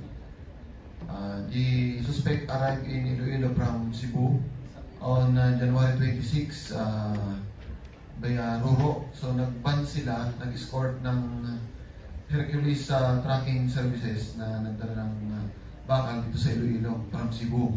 So pagbalik niya sa Cebu, pinasakay siya ng aeroplano. So that's the first time na sasakay pa lang siya ng aeroplano. So siguro po baka hindi niya alam lubawan yung kutsilyo. So, first time nga magsakay ma'am ng aeroplano. How did Mr. Perenio got the information? I mean, Bomba Cham, si Police Lieutenant Colonel Louis Jonglay, ang officer in charge sa Aviation Security 6. Aside from that, sa help desk kuno kay ang maayo diri kun tani kung miara bala sa mga assistants diri no amo diging question sa kampo diri sa mga board members kag ni Vice Governor Dian Dibuque nga may mga naga-assist bala kun tani diri sa mga pasahero man, especially sa mga first timers diri Bomba Cham nga maglupad man diri or magasakay man diri sa eroplano habal man diri no sa Kaap and po diri ang Department of Tourism nga may ara man kuno nga na-assign na sa bahin diri sa Kaap may isa diri kuno ka lady guard nga naka-assign diri sa Dalom nga amo ni ang naga-assist man dito kung sino man diri ang kinahanglan sang bulig, but initially no may ara abi sang when it comes diri sa expansion sang initial screening or pag-hold diri separado diri sa international kag domestic flights, medyo malayo-layo pa ini siya bangod kay kinanglan man sang dako-dako diri man nga funds, and siguro diri initially amo ning gin-mention naton kagina nga pagbutang diri sang acrylic glass nga naga-separate man diri nga hindi balagi layon makuha sang pasahero ang iya diri nga bag no nga nag-agi diri sa screening Bomba Cham kung may ara sang in kaso per kaso na detect diri nga mga kontrabando Bomba Cham. All right, galing kiti kun lantawon tanga mo sina nga plastada bombo pau hindi mo silingon kay may mga amo sina siya nga ginagyan or eksperyensya saya sini nga kabuhi or mahambal man kita abi nga ti wa siya kabalusang laye kiti for example bisan din ka man magkadto nga establishmento or bisan sa mga government offices hindi kaya pwede makadala sang bladed or deadly weapons. So,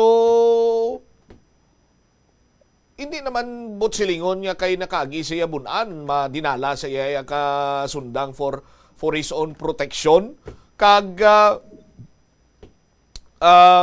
kumo hindi pwede tiway man niya sang kontratsimpo, to hindi man siya guro pagprisuhon or manabat gid kay kung gin surrender niya malang to, nga wala na siya nagpanghandos pa, sa mga airport police. So why gintani nagdako ining nasambitan iyang issue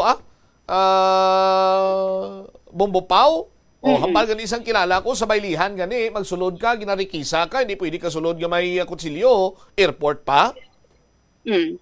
So, diri pa no ma-desisyonan in kaso kung mabalik yung man diri ang initial screening. But then, ang ginaobra diri gani subong no gi-clarify sa Sanguriang Panlalawigan nga this is not the investigation to blame no, but the investigation in aid of legislation kung ano man diri ang pwede marekomendar diri nila mga gaps in between subong babacham. So, doon nagtatlo na diri ka oras, manug-apat na ka oras diri ang ginapaday or nagapadayon diri nga joint committee hearing.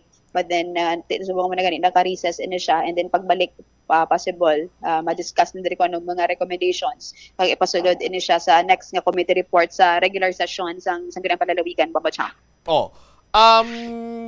Sa initial screening na dira sa ground floor sa Iloilo International Airport, ano kuno dang equipment nga ginagamit sila nila Bombo Pau? Di ba dumayara sa metal detector na nga kung mag-agi ka dira, kung may ara ka sa metal sa imo sini iyang bulsa, sa bag nimo or whatsoever, bisan sa imo sini nga lawas, di bala naga-alarm ina dayon. Do hindi man hindi man makaubos gid sang tsimpo. Anong nanamin nga nagapugok kuno ang tawo or nagako sa paglaba sang pila? Given Bombocham kay may influx na bala sa pasahero for domestic and international flight. So aside from that, mo to gani ang ginmensionar naton kagina nga since 2026 subong no nga tuig may ara na sang 30 to 40 flights per day kay 24/7 man ini sila. Tapos ang klase bala sang eroplano diri is Airbus 320 na ini siya. Maka-accommodate sa around 200 passengers. So madamo sang mga pasahero nga naga-inabot kag nagapagwa diri no arrival and departure diri Bombocham. Tapos hugis ataw man na makalaba diri ang linyada bala sang pasahero diri pa lamang sa may initial screening Bombocham.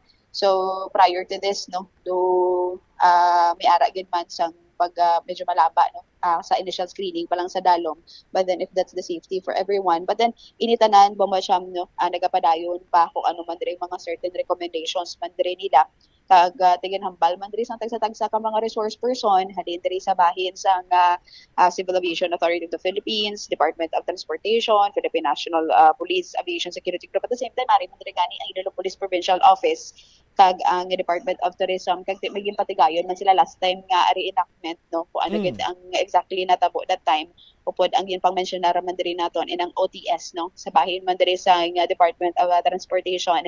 At then amo ni mabalaan kung ano man diri ang operasyon sa Sanguriang Panlalawigan or kung makabulig diri sila pang kutkot man to sa babaw Bombocham or mapangulit diri sa babaw nga madugangan diri abi sang funding maka-assure diri sang fund nga may ara sang expansion diri sa initial screening kag we will ask man sa Department of Tourism kung malagas diri naton karon Bombocham kung may direct effect bala sa pasahero diri or maapektuhan diri bala ang kanabuon sang mga turist or sang turista turismo diri sa aton sa Iloilo in kaso kung ibalik ang initial screening Bombocham. All right.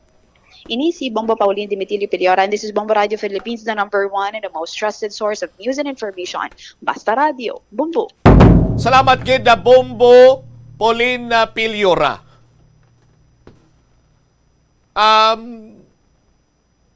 Bisan sino siguro mas komportable kung sigurado siya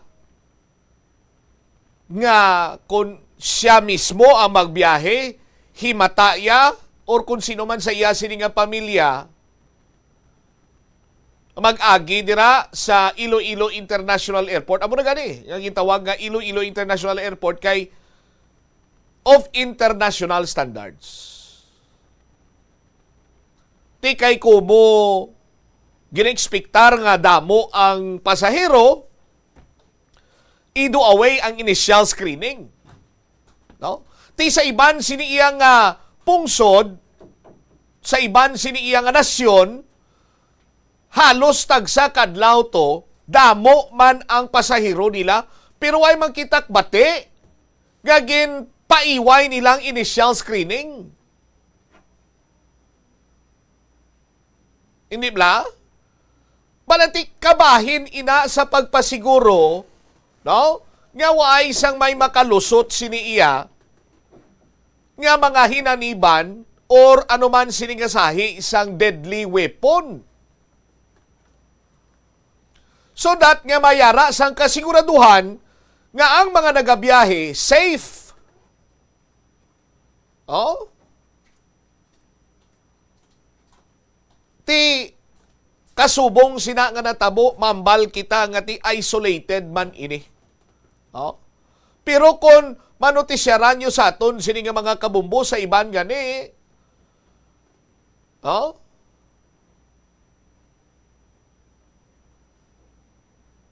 Sa iban sini iya nga lugar, gani naguso man tawo, tutiway man niya problema sa ila. Ara man ang initial screening. Tinga kita diri iya, nahadlok kita iya magpatigayon sa initial screening kay para ina man sa kasiguraduhan kag safety sa mga pasahero dira sa may Iloilo International Airport. Hindi ba? Ti paano abi? Why ma-detect kay wala initial screening? Why pagin ma-detect abi dito sa babaw sa kung ano man sini nga mga rason nakasakay karon sa eroplano kag dito ng hostage ara sa ibabaw sa nga kawaan? Oh? Ma-justify sang ginatawag siniya nga pagpaiway kay tama kadamo sa nga pasahero? Sa aton sini makabumbo. No?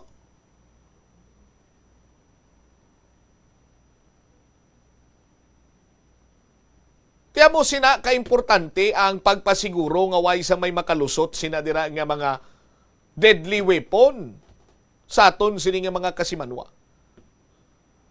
Ikabay pa nga ila siniiya nga iga konsiderar ang pagbalik sa ginatawag sining initial screening. Oh? Sa pagkadumdum naton, di man ta pala biyahigid sa pagkadumdum sini naton. Antes ikaw makasulod dira sa ground floor, may ara na da sa metal detector. May mga pulis na dira kag airport police kag taga aviation security ang naga bantay. So dira pa lang kung mayara na sang hindi pwede, ti gilayon iniiya nga kita dira banwa kag ma-confiscate. No? Hindi na siya makalabutos babaw pa sa may boarding area. Oh? Ti tama kanabaw sang rason nga kumo nagapugok, nagalaba kunong pila, that is why nga ginpaiway ang initial screening sa aton sining ka mga kabumbo. Oh,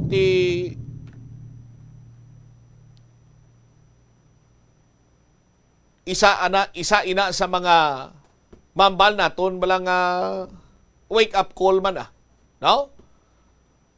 Sa aton sini iyang gobyerno, no, nga ti paayuhon man ang aton sini serbisyo, particularmente sa aton sini mga airport to. Oh? May din kay mo kakita sa gintawag gali nga Iloilo International Airport kay of international standards. Oh, tapos waya sang initial screening sa aton sini mga kasimanwa. Anyway, bantayan ta kung ano mga resulta sa ginapatigayon siniyang pagsinapol draya sa may Kapitolyo para nga madesisyonan sa kung anugin man bala ang dapat sining mga ipatuman nga mga pagsulundan dira kung bala ibalikin man ang initial screening or kung magpatigayon sa pag-request sa additional funding para nga mapatahom kag mapabakod pagid ang seguridad sa aton siniyang airport mas labing mayo. Standby na sa kapon lamang program ko upod man sa kay Tita Regine. Ini si Mamot siya, Mablanco Vergabilin sa imo. Sama na yan nga hapon, may God bless us all. Para sa the number one and most trusted source of news and information, Basta Radio. Bombo!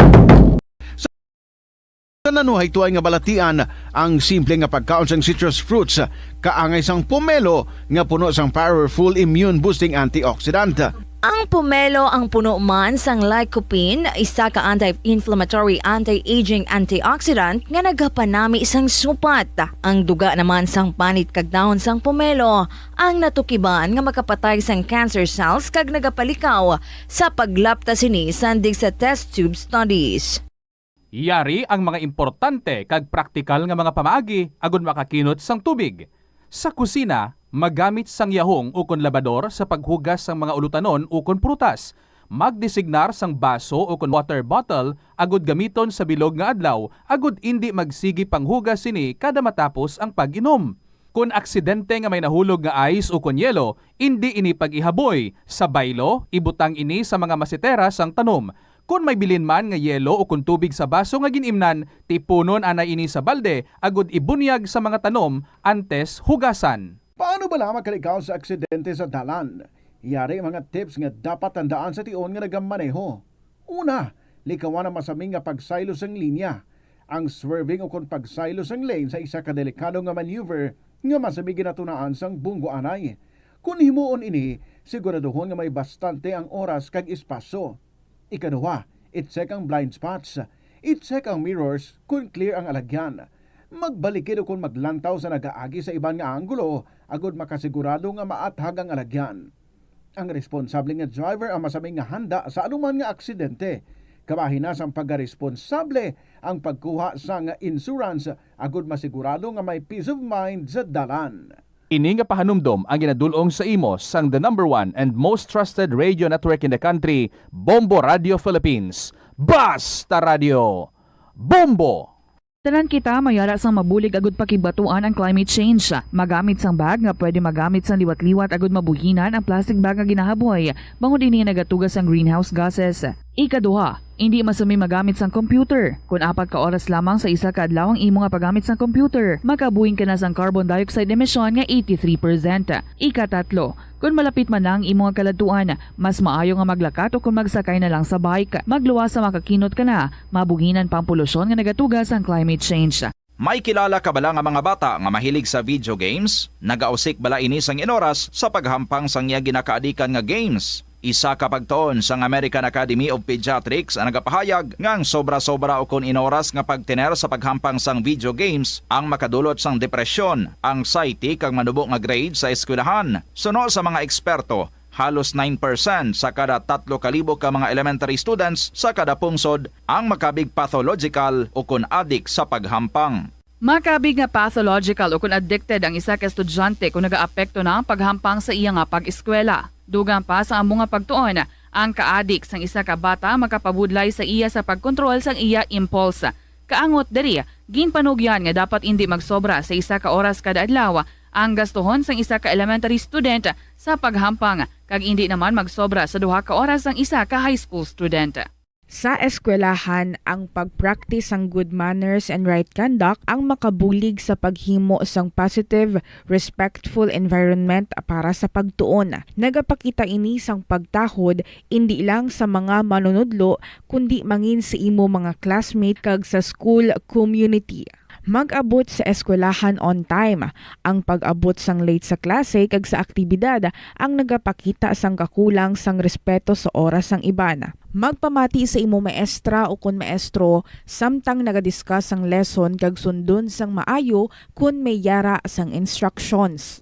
Tawgon nga ma'am o kun sir ang imo teacher o kun staff. Kun may pamangkot, ibayaw ang kamot, agud mahatagan ikaw sang kahigayunan nga makasabat. Maggamit sang please, thank you kag excuse me kung nagaistorya sa imo classmate o kung sino man ang imo ginaatubang. Likawan ang pagpanunlog, pagbuli o kung pagpanginsulto. Mangin maayo kag may respeto sa isig kapareho. Mangin matinlo sa classroom kag school grounds. Ibutang sa basurahan ang basura kag indi pag-ihaboy sa bisan diin lang ilabi na sa sulod sang classroom. Respetohon ang propiedad sang eskwelahan. Halungan ang mga libro kag supplies kag likawan ang mangguba sang pagabutang nga wala mo ginapanag-iyahan. Mangin focus sa pagtuon kag likawan ang pag-istoryahan na isang classmate samtang nagadiscuss ang imo maestra o kun maestro sang inyo nga lesson. Likawan ang cheating. Masami nga kompletohon ang assignments kag test nga wala nagapangopya sa hinimuan sang iban. Agud makalikaw sa food poisoning o kung paglain sang tiyan, sundo ng ining nga mga pahanumdom sa pagpreparar sa mga pagkaon kag ilimnon. Manghugas ang kamot kag ipabili ng katinlo antes kag pagkatapos ang paghimos. Kung nagamasakit, likawan ang pagpreparar sang pagkaon para sa iban. Siguraduhon nga naluto sang husto ang pagkaon. Kung mahimo, kauno ng pagkaon samtang mainit pa. Siguraduhon ang katinlo sang pagkaon agod ang selebrasyon mangin mas malipayon. Mas nanamian bala ikaw magtuon sa balay ipaanggid sa eskwelahan nga madamo ang tawo? Isa ka panugyan para epektibo ang pagtuon sa balay, amo ang pagpangita sa designated area agud nga matiniran kung ikaw nagasulat, nagabasa o kung nag-review. Pwede man nga lamesa sa kusina o kung sa desk sa sang inyo nga balay, pero hindi gid maghigda sa imo nga katre samtang nagatuon.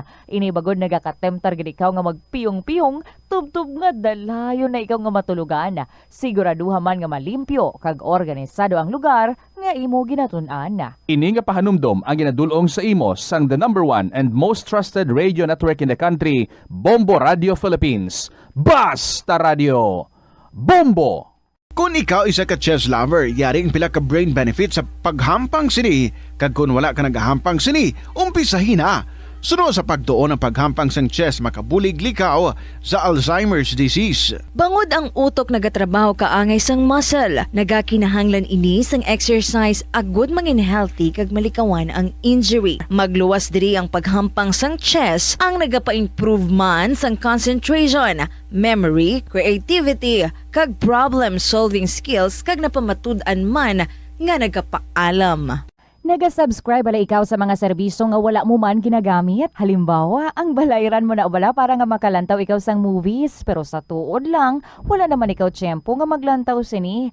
Hapos lang libatan ang bulanan nga mga subscription sa streaming services kag mobile apps. Kag wala ka lang nakadipara, ma-charge na ini sa imo nga bank account bisan nga wala mo man regular nga ginagamit. I-review gid ang imo nga ginagastuhan sa mga charges kaangay sini. Kag ikonsiderar man ang pagkanselar sa mga hindi kinahanglanon nga mga subscription agod nga mas magamit mo ang imo kwarta sa mas kinahanglanon nga mga butang. Ini nga pahanumdom ang ginadulong sa imo sang the #1 and most trusted radio network in the country, Bombo Radio Philippines. Basta Radio! Bombo!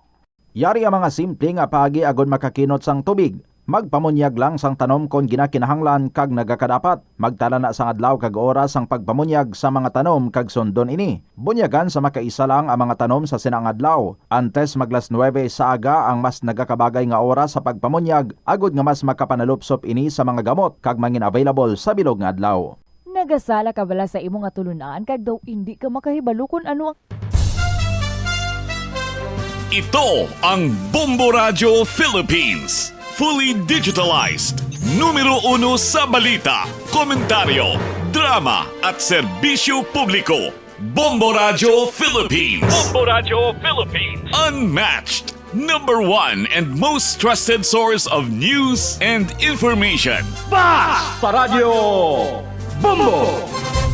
Good afternoon sa inyo tanan mga kabombo, maayong hapon gid, magumguom ang aton nga panahon. Careful kita ha kay Bashang.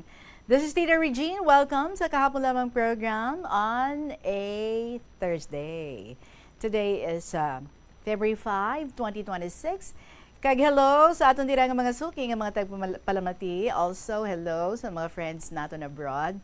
Kumusta na kamo dira? Kumusta man ang love life niyo da? Ang mga buhay-buhay ninyo dira? Kumusta ang work? Pwede ma-share what's going on sa inyong nga kabuhi dira or especially sa inyong nga love life? Ano ka colorful? Bisan layo anay, no? How do you sustain your relationship? I am inviting everyone, LDR man or hindi, ang inyong nga relationship subong. Pwede ma-share ang inyong love stories diri sa Kahapon Lamang program as we celebrate the month of love, February 14th. The 14th of February is Valentine's Day. So subong pa lang apon untan na sa mga nagabaga-baga ng mga love stories ninyo ang kahanginan, especially sa sininga program, kahapon lamang program. Gani, kina-invite ko gid kamo. Palihog email ang inyong mga istorya sa bombo_iloilo at bomboradio.info or sa laton ang mga kasaysayan and then ipadala sa kahapon lamang program DYFM, Bombo Radio, Iloilo. Sky City Tower, Mapa Street, Iloilo City. Sa kay Neni, isang 4th District, ang ating winner last week, ne, ma-communicate ako sa imo, kay gin-email mo ang imong stories, so ma-email man ako sa imo kung paano naton i-arrange ang pag-interview ko sa imo this coming Saturday.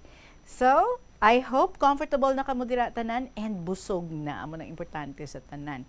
Kabay busog na and then naka-power nap na. So, ready na kita para sa KLP. This is Tita Regine. Here's our song for you this afternoon from Keisha Velez. Ikaw na. Good afternoon. Welcome sa Kahapon Lamang program.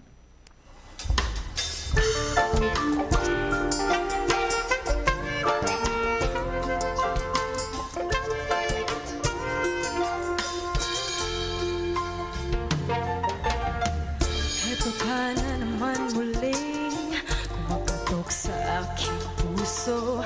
Mag-ibig na kay kulito, puso tila di ka na bago. Di sa pinagkakait, maligayang minimithi. Ayoko lang masaktan ka muli at bumalik sa pagkakasawi. Etu'y abay alam mo, kita espera. Di ko razon. Etu'y abay alam mo, kay Dalia. Inspirasyon na vida.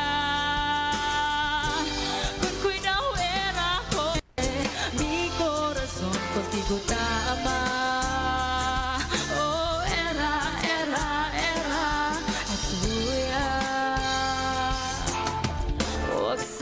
Magmadali sa papitigan at kong puso. Kung bubuksan kita muli, sana'y bumalik ng iyong ngiti. Etu'y abay alam mo,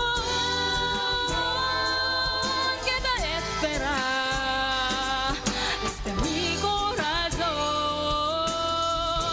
Etu'y abay alam mo,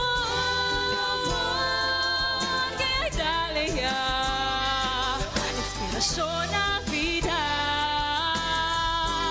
Kung cuidado era con este mi corazón contigo tama.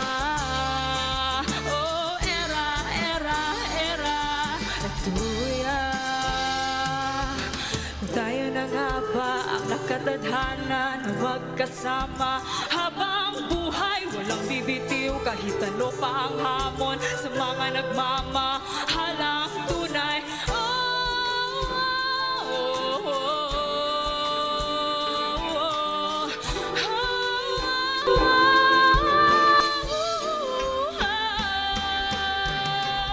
Ikaw na nga bang pag-ibig nang hinihintay ng puso ko? Ikaw na nga bang pag-ibig na magbibigay ligaya sa buhay ko? Ikaw na nga ba? Ikaw na nga ba?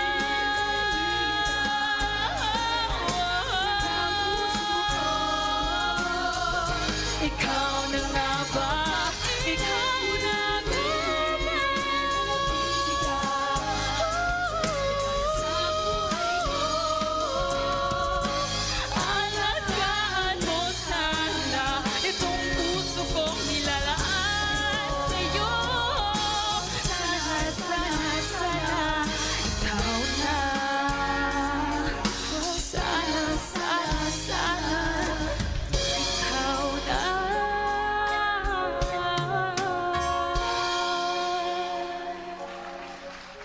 Beautiful song from a beautiful lady. That's Keisha Velez. Ikaw na. 15 minutes after 2 o'clock. Who knows? Ikaw na ang next nato diri nga winner. Kung luyag nyo man nga mangin winner, ikaw na gid ang pwede man nga mangin winner diri. Kung nagapadala ka, of course, ang imong mga istorya. So sa liwat, we are inviting everyone, share your stories diri sa kahapon lamang program. Email sa bombo_iloilo@bomboradio.info. Pwede man, you write your stories and then you send sa kahapon lamang program. DYFM, Bombo Radio Iloilo, Sky City Tower, Mapa Street, Iloilo City. Or pwede man, nga kamo na mismo ang mag-hand in personally sa inyong makasaysayan. Diri kita sa Sky City Tower sa Mapa Street, Iloilo City. It is now 15 minutes after 2 o'clock. Kag here we go sa ating first story. Ang hindi nawawalan ng mga stories. Student mom of Lambunaw.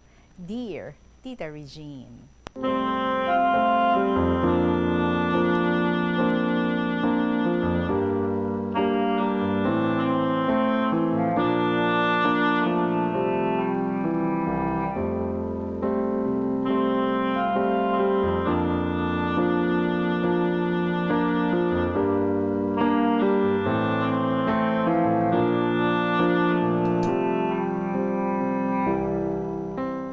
Maayong hapon sa inyo tanan dira sa Bombo Radio, amuman sa mga nagapamati, subong sa KLP.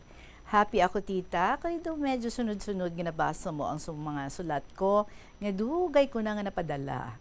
Nalipatan ko na gani ang mga ini, kag nakayuhuman ako sang basahon mo na.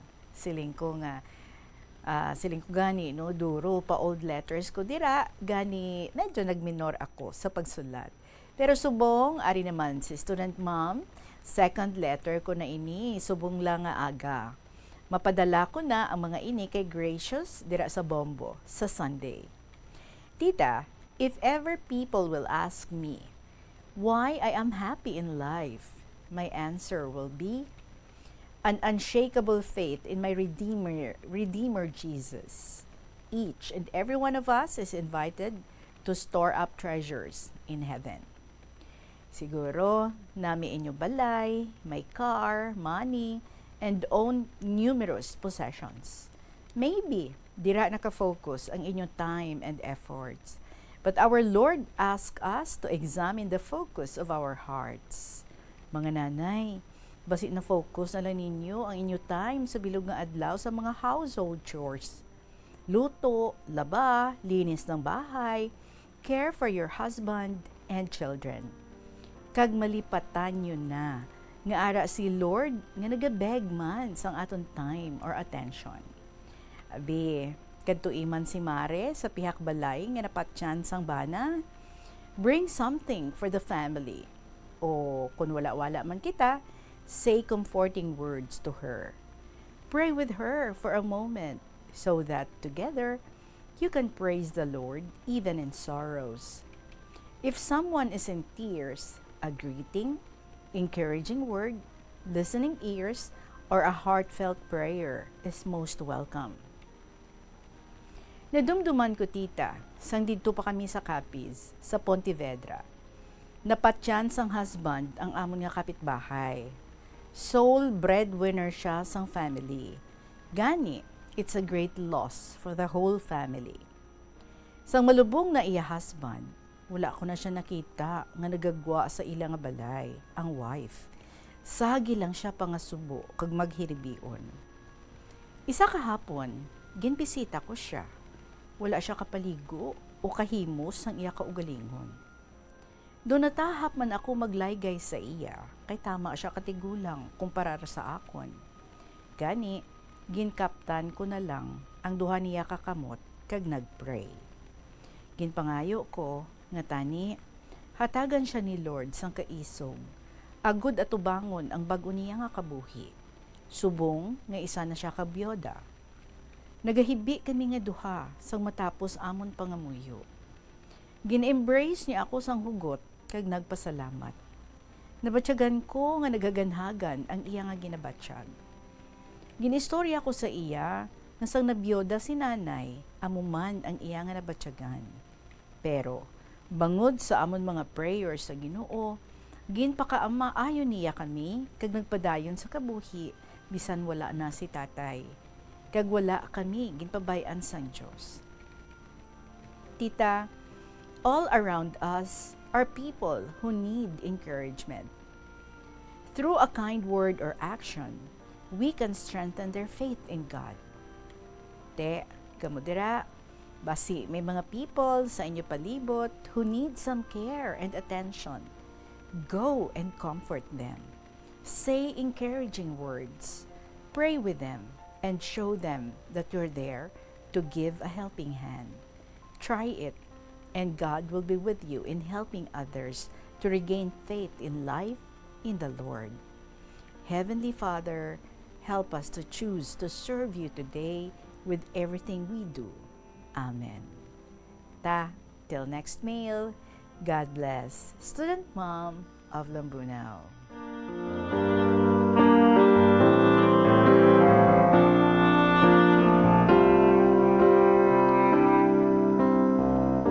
Student Mom with her sharing diri sa ato never fails, no, to warm our hearts and to lift us up, knowing that ang ginapanghatag niya diri sa aton ka mga very inspiring, ka very motivating, and she is right, no, even just a simple smile makahatag na kalipay sa isa ka tawo who is so down, inabalang feeling at a loss, a feeling nobody cares, pero ang imo nga simple nga pag-tap sang iya nga shoulder, simple nga paghatag sang yuhom sa iya, or simply nga pagsiling, ari lang ko di, would mean a lot, no, para sa tawo nga ina.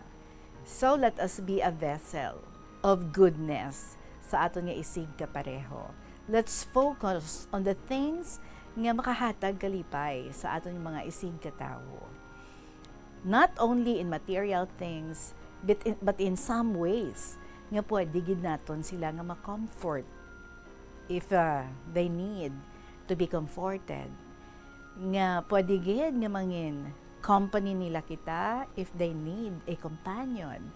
And pwede gid nga may listening ears kita nila if they need someone to simply listen to them. Not necessarily giving them advices or inabala nga trying to say something, no, nga basi hindi man niya mag-get sa ina nga moment because ang luyag niya lang is someone nga makapamati sa iya. So let us be that person. In our own small ways, pwede gid kita nga maka-lift up a spirit. So let's do that. Every day sa ating nga kabuhi, let us ask ourselves, what good have I done today? Before kita magtulog sa gabi, so we examine ourselves. Did we do something to make someone happy? Or wala gid? Kung wala today, pwede pa man buwas and the next days to come. Student Mom, salamat gid sa imo naman another beautiful sharing sa sininga hapon. 2:23 ang atong nga oras. This is Tita Regine, nagapamati ka mo sa kahapon lamang program.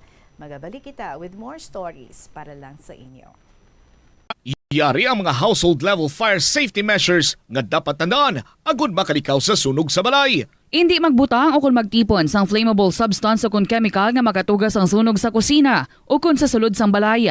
Ipalayo man sa mga kabataan ang pospro kag lighters. The Farmers Bazaar, your traditional public market with the touch of Plasualados, ang isa ka lugar nga gintukod sa tion kag sa kasagsagan sa COVID-19 pandemic nga may tinutuyo nga maghatag sa imo sang safe marketing experience. Subong nga ang COVID-19, hindi na gid man dako nga pamahog kag nagapakadto na kita sa next normal. Rest assured nga ang Farmers Bazaar will further evolve agud yung magpadayon sa paghatag sa inyo sing satisfying marketing experience. The Farmers Bazaar. Sa lower level, tara na pahamtang ang fish, poultry kag meat section para naman sa inyo mga kinahanglanon nga prutas Utan kagiban pa, magbisita sa upper level, pinaagi sa paggamit sa hagdanan o kon sa pagkadto direkta sa parking lot. The Farmers Bazaar, your traditional public market with a touch of Plazuela Dos.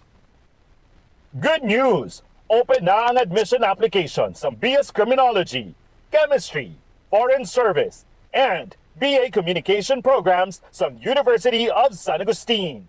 Para sa mga interesado sa sining nga mga programa, magbisita lang sa San Agustin Main Campus, General Luna Street o kon mag-apply online sa www.usa.edu.ph.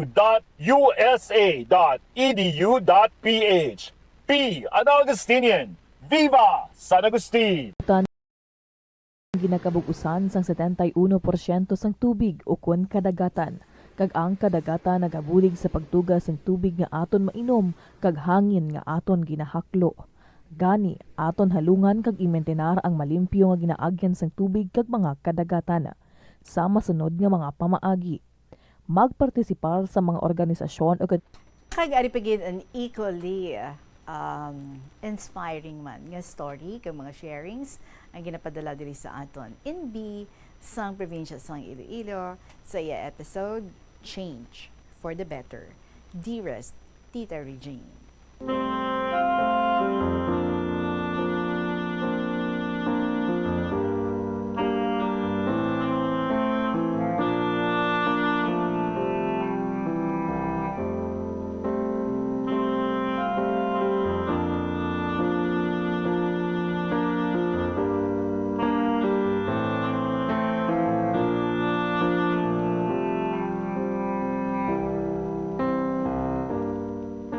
Hello everyone! How's your Christmas celebration?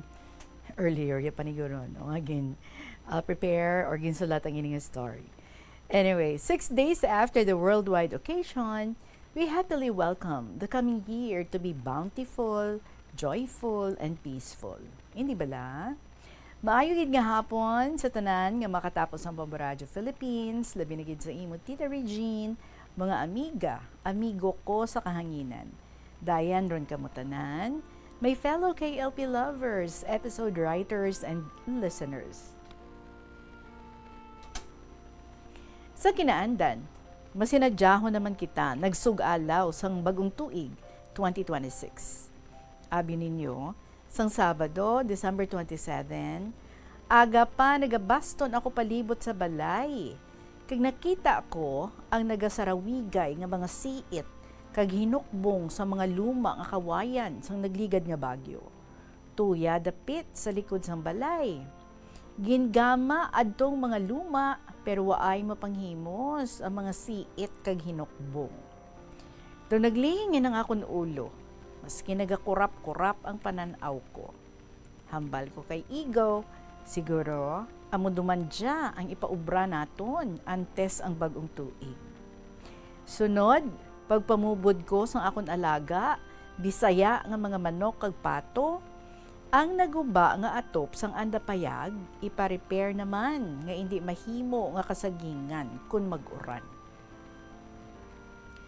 Pagkadto ko sa may atubangan sang balay, nadumduman ko nga magtanom naman liwat sa mga kapayas sang ginpangluka sang bagyo. Dayon, nagpapangita ako sang dwarf red papaya sa Banwa, agud isabod para itanom liwat. Nasayangan, mandaan ako Tita Regine sa itong mga bearing fruits ko na nga mga kapayas, pero ako na lang ginkalimtan para hindi ako maapektaran kag masakitan. 3 pa lang ang dako ko nga inog patrabaho antes matapos ang tuig 2025. I don't know kung nahimo mandayan ninyo nga ugali, tapos lipay-lipay pag-celebrate sang Pasko. Besides ang aton inner self, ano ang inyo nahuna-hunaan nga i-resolve sa maabot nga 2026? Sa akong pag-analisar, number 1 gid ang manyana habit. Nga gin-tolerate naton si ego nga magmatamad, matinarakon, mapinabuyan-buyanon. Isa man dia sang aton mga lapses to leave the work for tomorrow what we can do for today. Sa pagkamatuod, ang 3 major works nga inugpaobra ko Ginambalan koron kadia si B kag si J nga obrahon nanda. Apang way matandog kay masako sanda sa uma. Nagasige lang ko hinulat maskin bakante nanda way mananda ginaobra. Nga tapos obra pagkahapon ginabayaran ko mandayon. Kunti nagpadumar sila kay matamad. Ang ikaduha si Adoy, ang bata ni B. Naglisensya sa iya lola nga masunod sa iya mga amigo maligo sa dagat. Pero waay gintuguti sang lola kay masako o kaobra ang tatay na sa uma. Ahay, nagpanaw gid na. Gintawag sang lola kay padulungon sang kanon sa tatay niya. Kay waay siya, ang lola dulang ang nagdukoy-dukoy, nagdulong sang kanon. Pagkahapon, may nagtawag sa lola nga nalumos si Adoy. Ila gintabangan kay gindara dulang sa hospital, agudayon maumpawan. Ti abe, tanawa ang karitubado nga apo na ano, kundi naglanding sa hospital. Kung waay magpanaw kay waay gintugutan, kundi way daan madisgrasya. Mga kabataan, isa di a koleksyon nga dapat itanom sa kaisipan. Daya mantanan tita, ang akon magulang, may ginadaradara nga balatian. Nagpadoktor, ginpalaboratory, ginresitahan sa mga bulong. Nagaayo-ayo man gani, pero nagakalma lang, kag nagabalik-balik. Hindi man sa nahadlok kita mapatay, kay way man it may nagabato sa kalibutan. Ang advice ng doktor, kung ano ang batyagon, magbalik dayon sa iya, para mapalagsan sang bulong.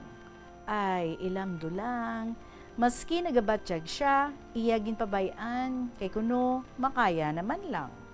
Karon, hay naglala, gindara sa hospital, ginpangtubuhan, kay hindi ron makapagihi, gin catheter, hindi ron makakaon, gin NGT, hindi ron makaginhawa, gintubuhan ang lungs.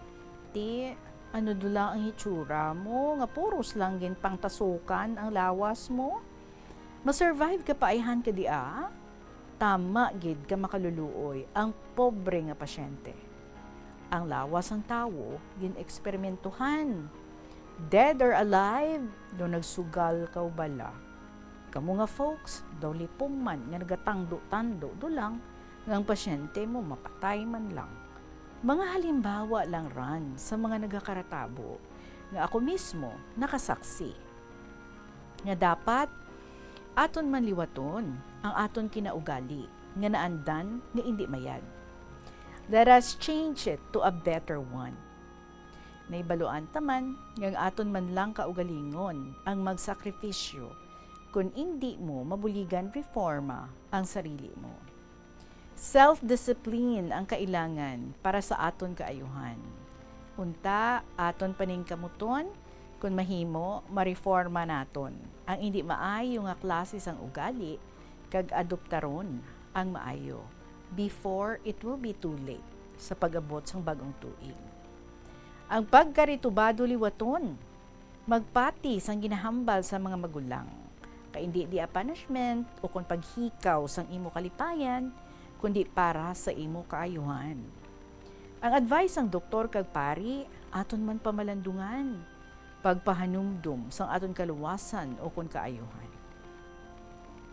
Tita Regine, natingala gid ako nga ang duha ko kahinablos nga magpakaisa, way nagasapakanay, waay nagabugnohanay. Ilam ko nanugid ang kabangdanan, nga hindi mayad ang anda pagtamdanay. Kung magbanding gani kami, nagadistansya ang isa kag isa sa ila. Daw mga strangers ang relasyonanda. Isa ka adlaw, December 28, samtang nagadayan-dayan ako sa garden, nangutan kag nagpamupo sang prutas, nabatian ko ang hiribion sang bayaw ko. Abi ko kung ano na nga daw kalinong man. Sa dako ko nga kabalaka, akong ginkadtuan. Nagpanawag ako, payway it nagsabat. Waay ako daramuna, ginabrihan ko ang pertahan, kag ako naabutan. Siya lang isa, nagauy-uy, kag lipong. Waay nagasabat kung pamangkuton. Ginkulbaan ako, kag dayon ko gintawag si Ray, nga buligan niya ako pagtabang kay Tsa Liling niya. Nagabot si Ray, kag amon gin gili-gili. Nagabot si Max, anak ni Liling, halin sa uma. Akon ginhambalan, nga tuwangan nanda ni Ray, dalon si nanay na sa hospital. Ginkarga nanda nga duha sa tricycle, kag igo lang sanda nagpanaw. Nagabot man si Manoy Sirio, nga bana ni Liling. Akon ginpamaan, nga si Liling, gindara ni Max kag ni Ray sa hospital, kay Lipong, nga ako nasapwan. Dali-dali siya nga naghimos pag-apas sa hospital. Amo na to ang panahon nga nagbugnuhan na Ron, si Ray kag si Max. Nagbuligay pagbantay sa hospital kag pagparik-parik sa makinahanglanon nga medisina. 3 ka adlaw na confine si Bayaw sa hospital kag na-discharge December 31. So, before nagbulag ang tuig, nagbanding sila.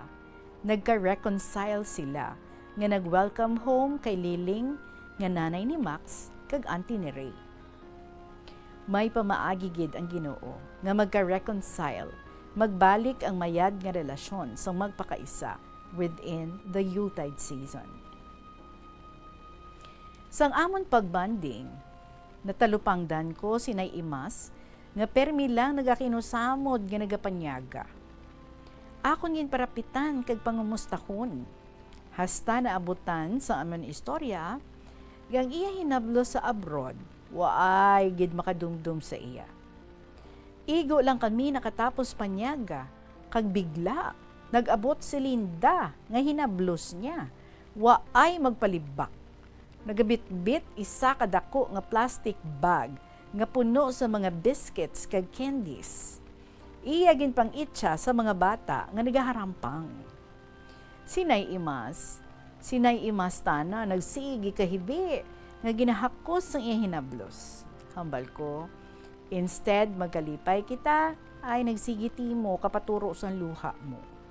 Nagsabat Sinay Imas, indayin, luha daya sang kahidlaw nga nag-abot si Linda sa sulod sang 3 ka tuig nga waay gid makadumdum pagsulat kung paano siya. Nangayo pasaylo si Linda, kagin ulu-uluhan siya, kagin hip-hipan sang kwarta.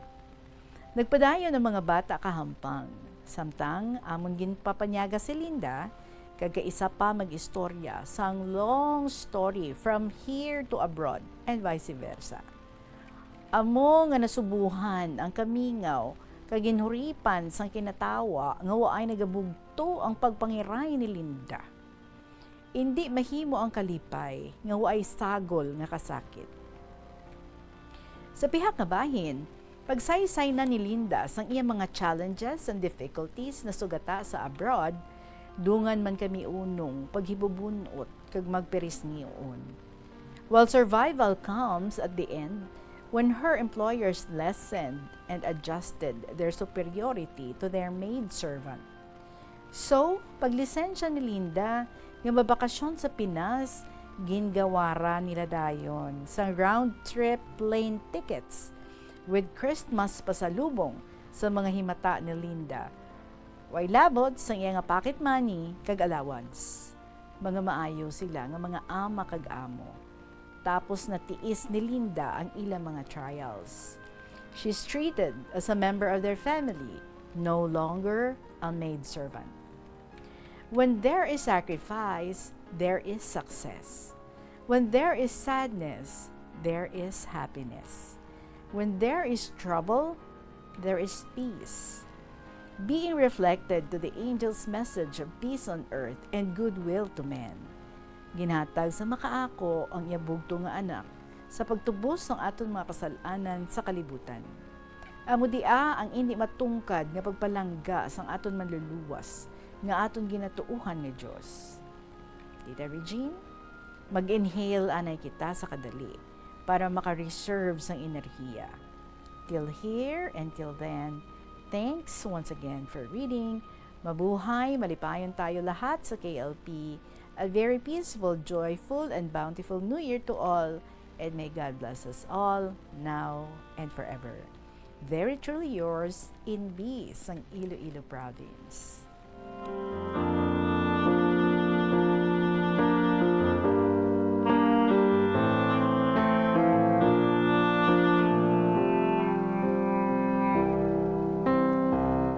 Well, wala sa nagakatabo, nga wala sa plano sang Ginoo, ang mga tawo nga nagasinunggodanay nagaka-reconcile. For some reasons, amo na bala, no? Basta bululigan na gani na wala na naiya ginabali, no? Ginakalipatan ng ay way gali kami niga sa pakanay. Pero this time mabuligay gid kami para nga makabulig man sa isa ka tawo nga nagakinahanglan sang bulig. And then ang nagasunggod nga malam, way lang siya kabalo, no? Nga ginadumdum gid siya sang iya nga hinablos. And it's good nga sa pagpauli sang hinablos ginbalikan gid siya. And she was given the chance nga maka-explain, maka-istorya, maka-share what really happened dito sa iya sa abroad. Anong rason nga daw wala gid siya naka-communicate dayon sa iya nga tiya. So everything ends well. Basta gani nga nag-inistoryahanay, basta nag-communicate, and basta nga there is that desire to simply love and to understand and to forgive nami gid na iya ang iya nga pagkakadtuan. Salamat gid sa imo NB. Ang ato nga oras 2:41 in the afternoon. More stories will be shared with you sa pagpanabalik sa kahapon lamang program. Kaupo ninyo si Tita Regine. Amang sa jeans o kung tugas ang katigulangon ang rason sang hair loss o kung pagkaunot sang buhok.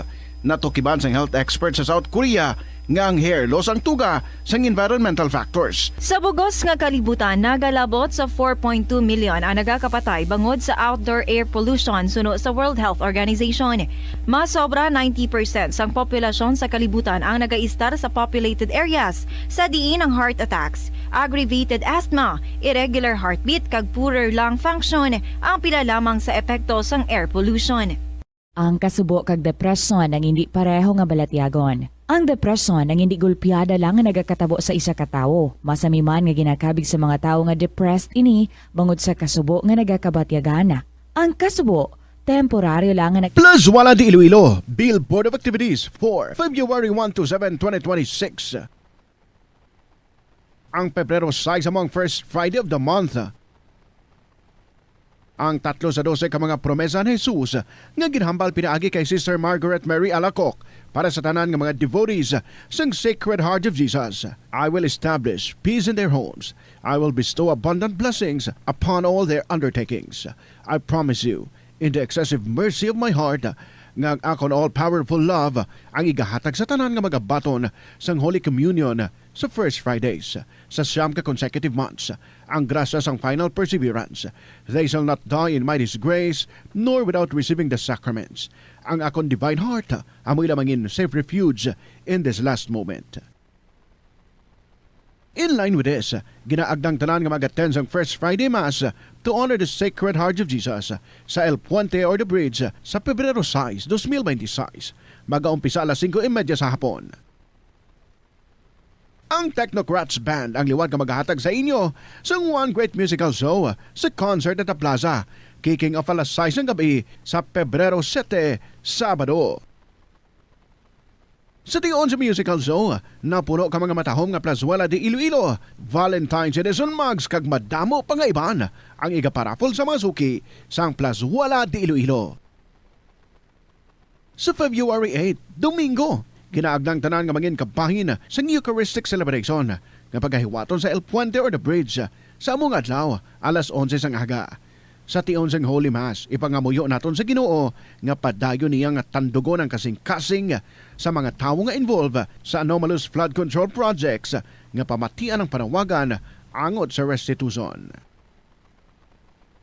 Plus wala di Iloilo, we remain to be one with you in the common hope for a better community and a progressive country in 2026. Balad dayon nga tubig ang imo ginainom? Ay, dali lang, wait a minute, para sa ininit. Suno kay Dr. Deborah Weatherspoon, isa ka advanced practice nurse, mas maayo nga mag-inom sang alabaab nga tubig sa aga. Paathag ni Weatherspoon, iniya nagabulig sa lawas nga magpagwa. Balik kita diri sa KLP, kag-ari naman ang sulat, Niningnes, ang Lambunaw, Dear Tita Regine.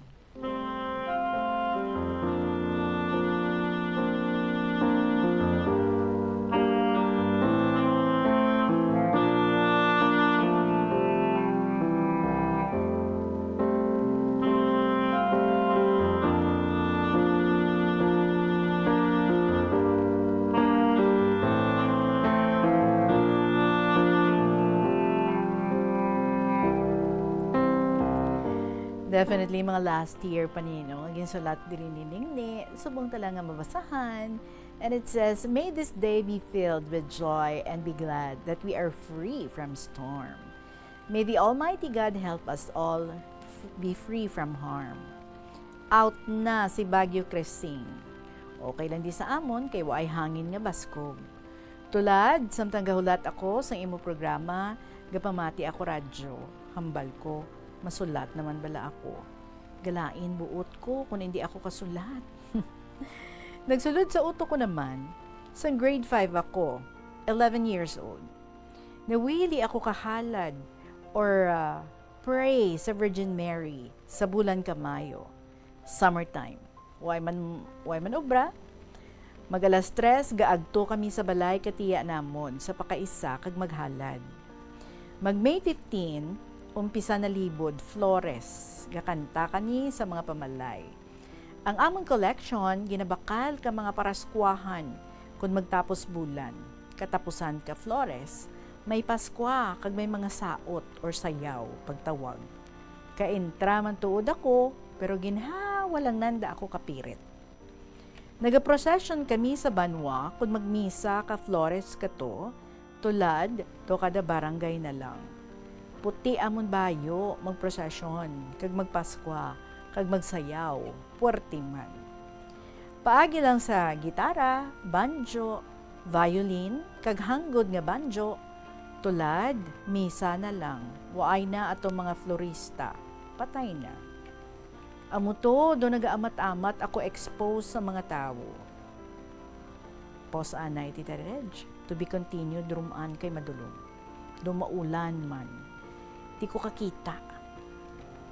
July 22 morning. Gapong ko ako, doblang ko uto ko haw. Waay ginaistorya, kay nagadigamo imaw ko nga hinablos ko.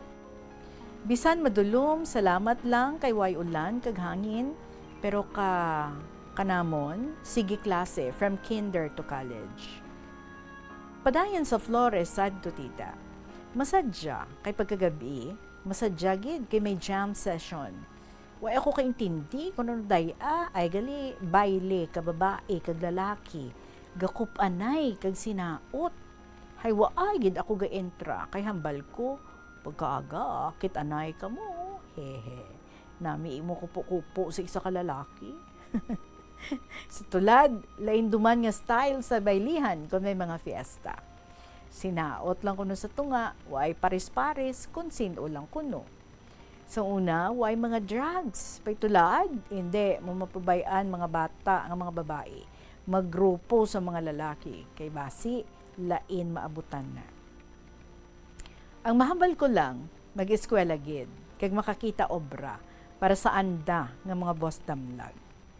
Sunod naman, till here, love and regards, Ningne, sang Lambunaw.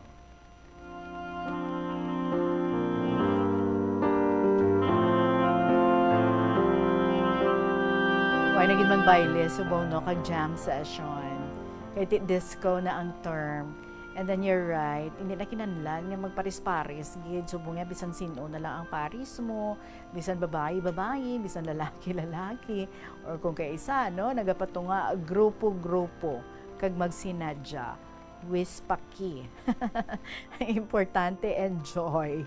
Amo na sa mga kabataan. Well, anyway, pero dapat wala lang trouble, ha? Wala habuyanay sa mga botelya, kag wala lang sa mga nagalinupad nga mga siya, mga bangko, no? Enjoy lang. Hindi nga may rambol-rambol pa.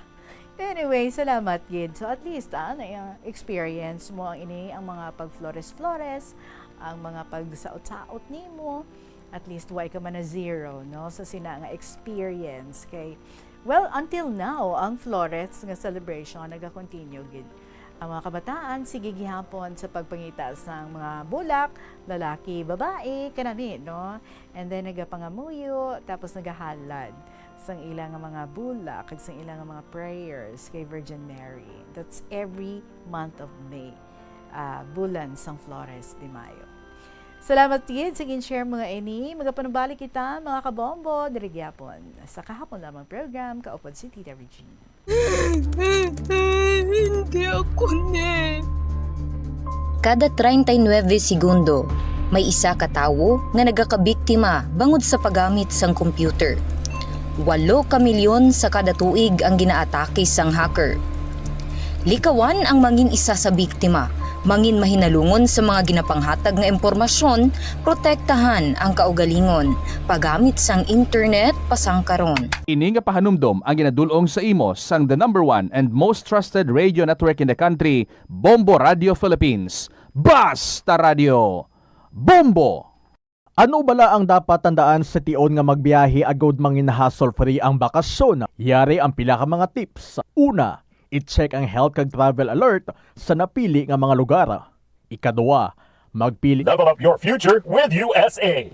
Be an Augustinian. The University of San Agustin is now ready for admissions for pre-elementary to junior high school. Visit our USA Sambag campus. For senior high school, visit our main campus on General Luna Street. For college, law, or graduate school, apply online anytime at usa.edu.ph.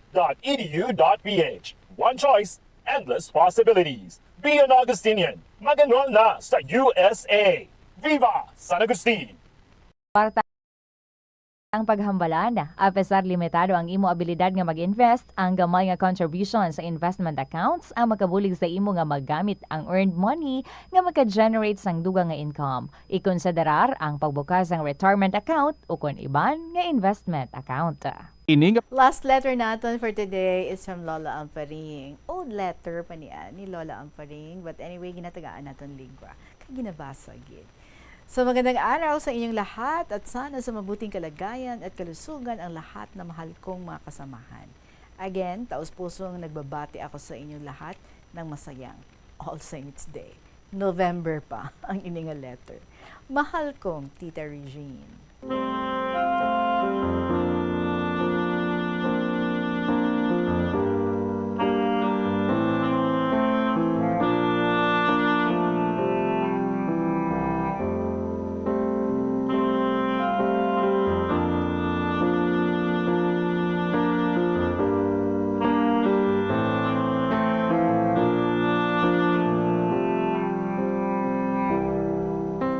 Hindi ako nakaalis ng bahay kasi mahina ang katawan ko. Kaya dasal na lang ako sa aking higaan para sa kaluluwa ng lahat ng mahal ko sa buhay na sana nasa langit na kasama ng mahal na poong may kapal. Tita, subong, napisanan ako nga magsulat. Bisan medyo mahina ang akon nga panulukan, kagang akon nga health. Kay ti, subong nga adlaw November 2. Birthday sang hinablos sang bana ko at kasama na siya ni Lord Jesus sa langit. Siya ni ang naging consistent nga editor-in-chief sa newspaper sang Haro, Metropolitan Cathedral. Sa buhi pa siya. Kundi ako malipat, second death anniversary niya. So tita, talagang may extra intelligence siya. Biro mo tita, bisan ano-ano lang yung ipasulat mo sa iya, balaan niya. Ang kwarto niya, punong-puno ng mga sari-saring aklat. Kung mag-request ka, sa buhi pa siya sa kung anong-ano nga mga topic, ready, gid na siya dayon. Ang bayad, ginabakal niya sa mga books. Gani ang kwarto niya, daw isa na ka-library. Kanugon, nga wala na siya. Pero hindi namin makakalimutan ang kanyang kabaitan. Always ready to help, maalalahanin at palagi nag-smile. Mapagmahal sa lahat na kamag-anak, lalong-lalo na sa mga matatanda. Ari gani sa akong dingding ang picture niya sa isa ka newspaper sa Haro Cathedral. Tita tama, gid ka intelligent. Nga bisan anong oras lang, handa siya nga magbulig sa iya nga mga paryente. Ang balaan ko nga isaman siya ka-director sa isa kasimbahan sa Banwa sa Norte. Nalimtan ko lang ang pangalan sang Banwa. Tita, mahal na mahal siya ng mga kamag-anak niya. Kasi ubod ang pagiging hospitable at mapagbigay kung ano-ano lang sa mga pinsan kung magpunta sa bahay nila noon. Tita, tanan sila nga mag-ululutod, mga mabuot kay very generous. Biro mo ha? 42 years na supply sa akon sa mga groceries, mga giveaways kung birthday ko. Tita Rain or Shine, tuloy-tuloy ang tulong sa akin at sila man ang naghahatid dito sa bahay. 2 lang ang anak at ang asawa niya unang napatay. Ngayon, ang panganay niya, isa ng professor sa Mascom at ang kanyang asawa ay isang binata na taga South Africa at may anak na isang babae. Elementary pupil pa lang. Ang isang kapatid nagtatrabaho sa Dubai. Panay silang lahat mababait tulad ng kanilang ina. Amo na gani tita, kung mabuot ka, mapagbigay ka sa kapwa mo, kahit nandun ka na sa langit, kasama ng puong may kapal, hindi ka pa rin makakalimutan. Sa tubtob na lamang diri, madamo yung salamat. As always, si Lola Amparing.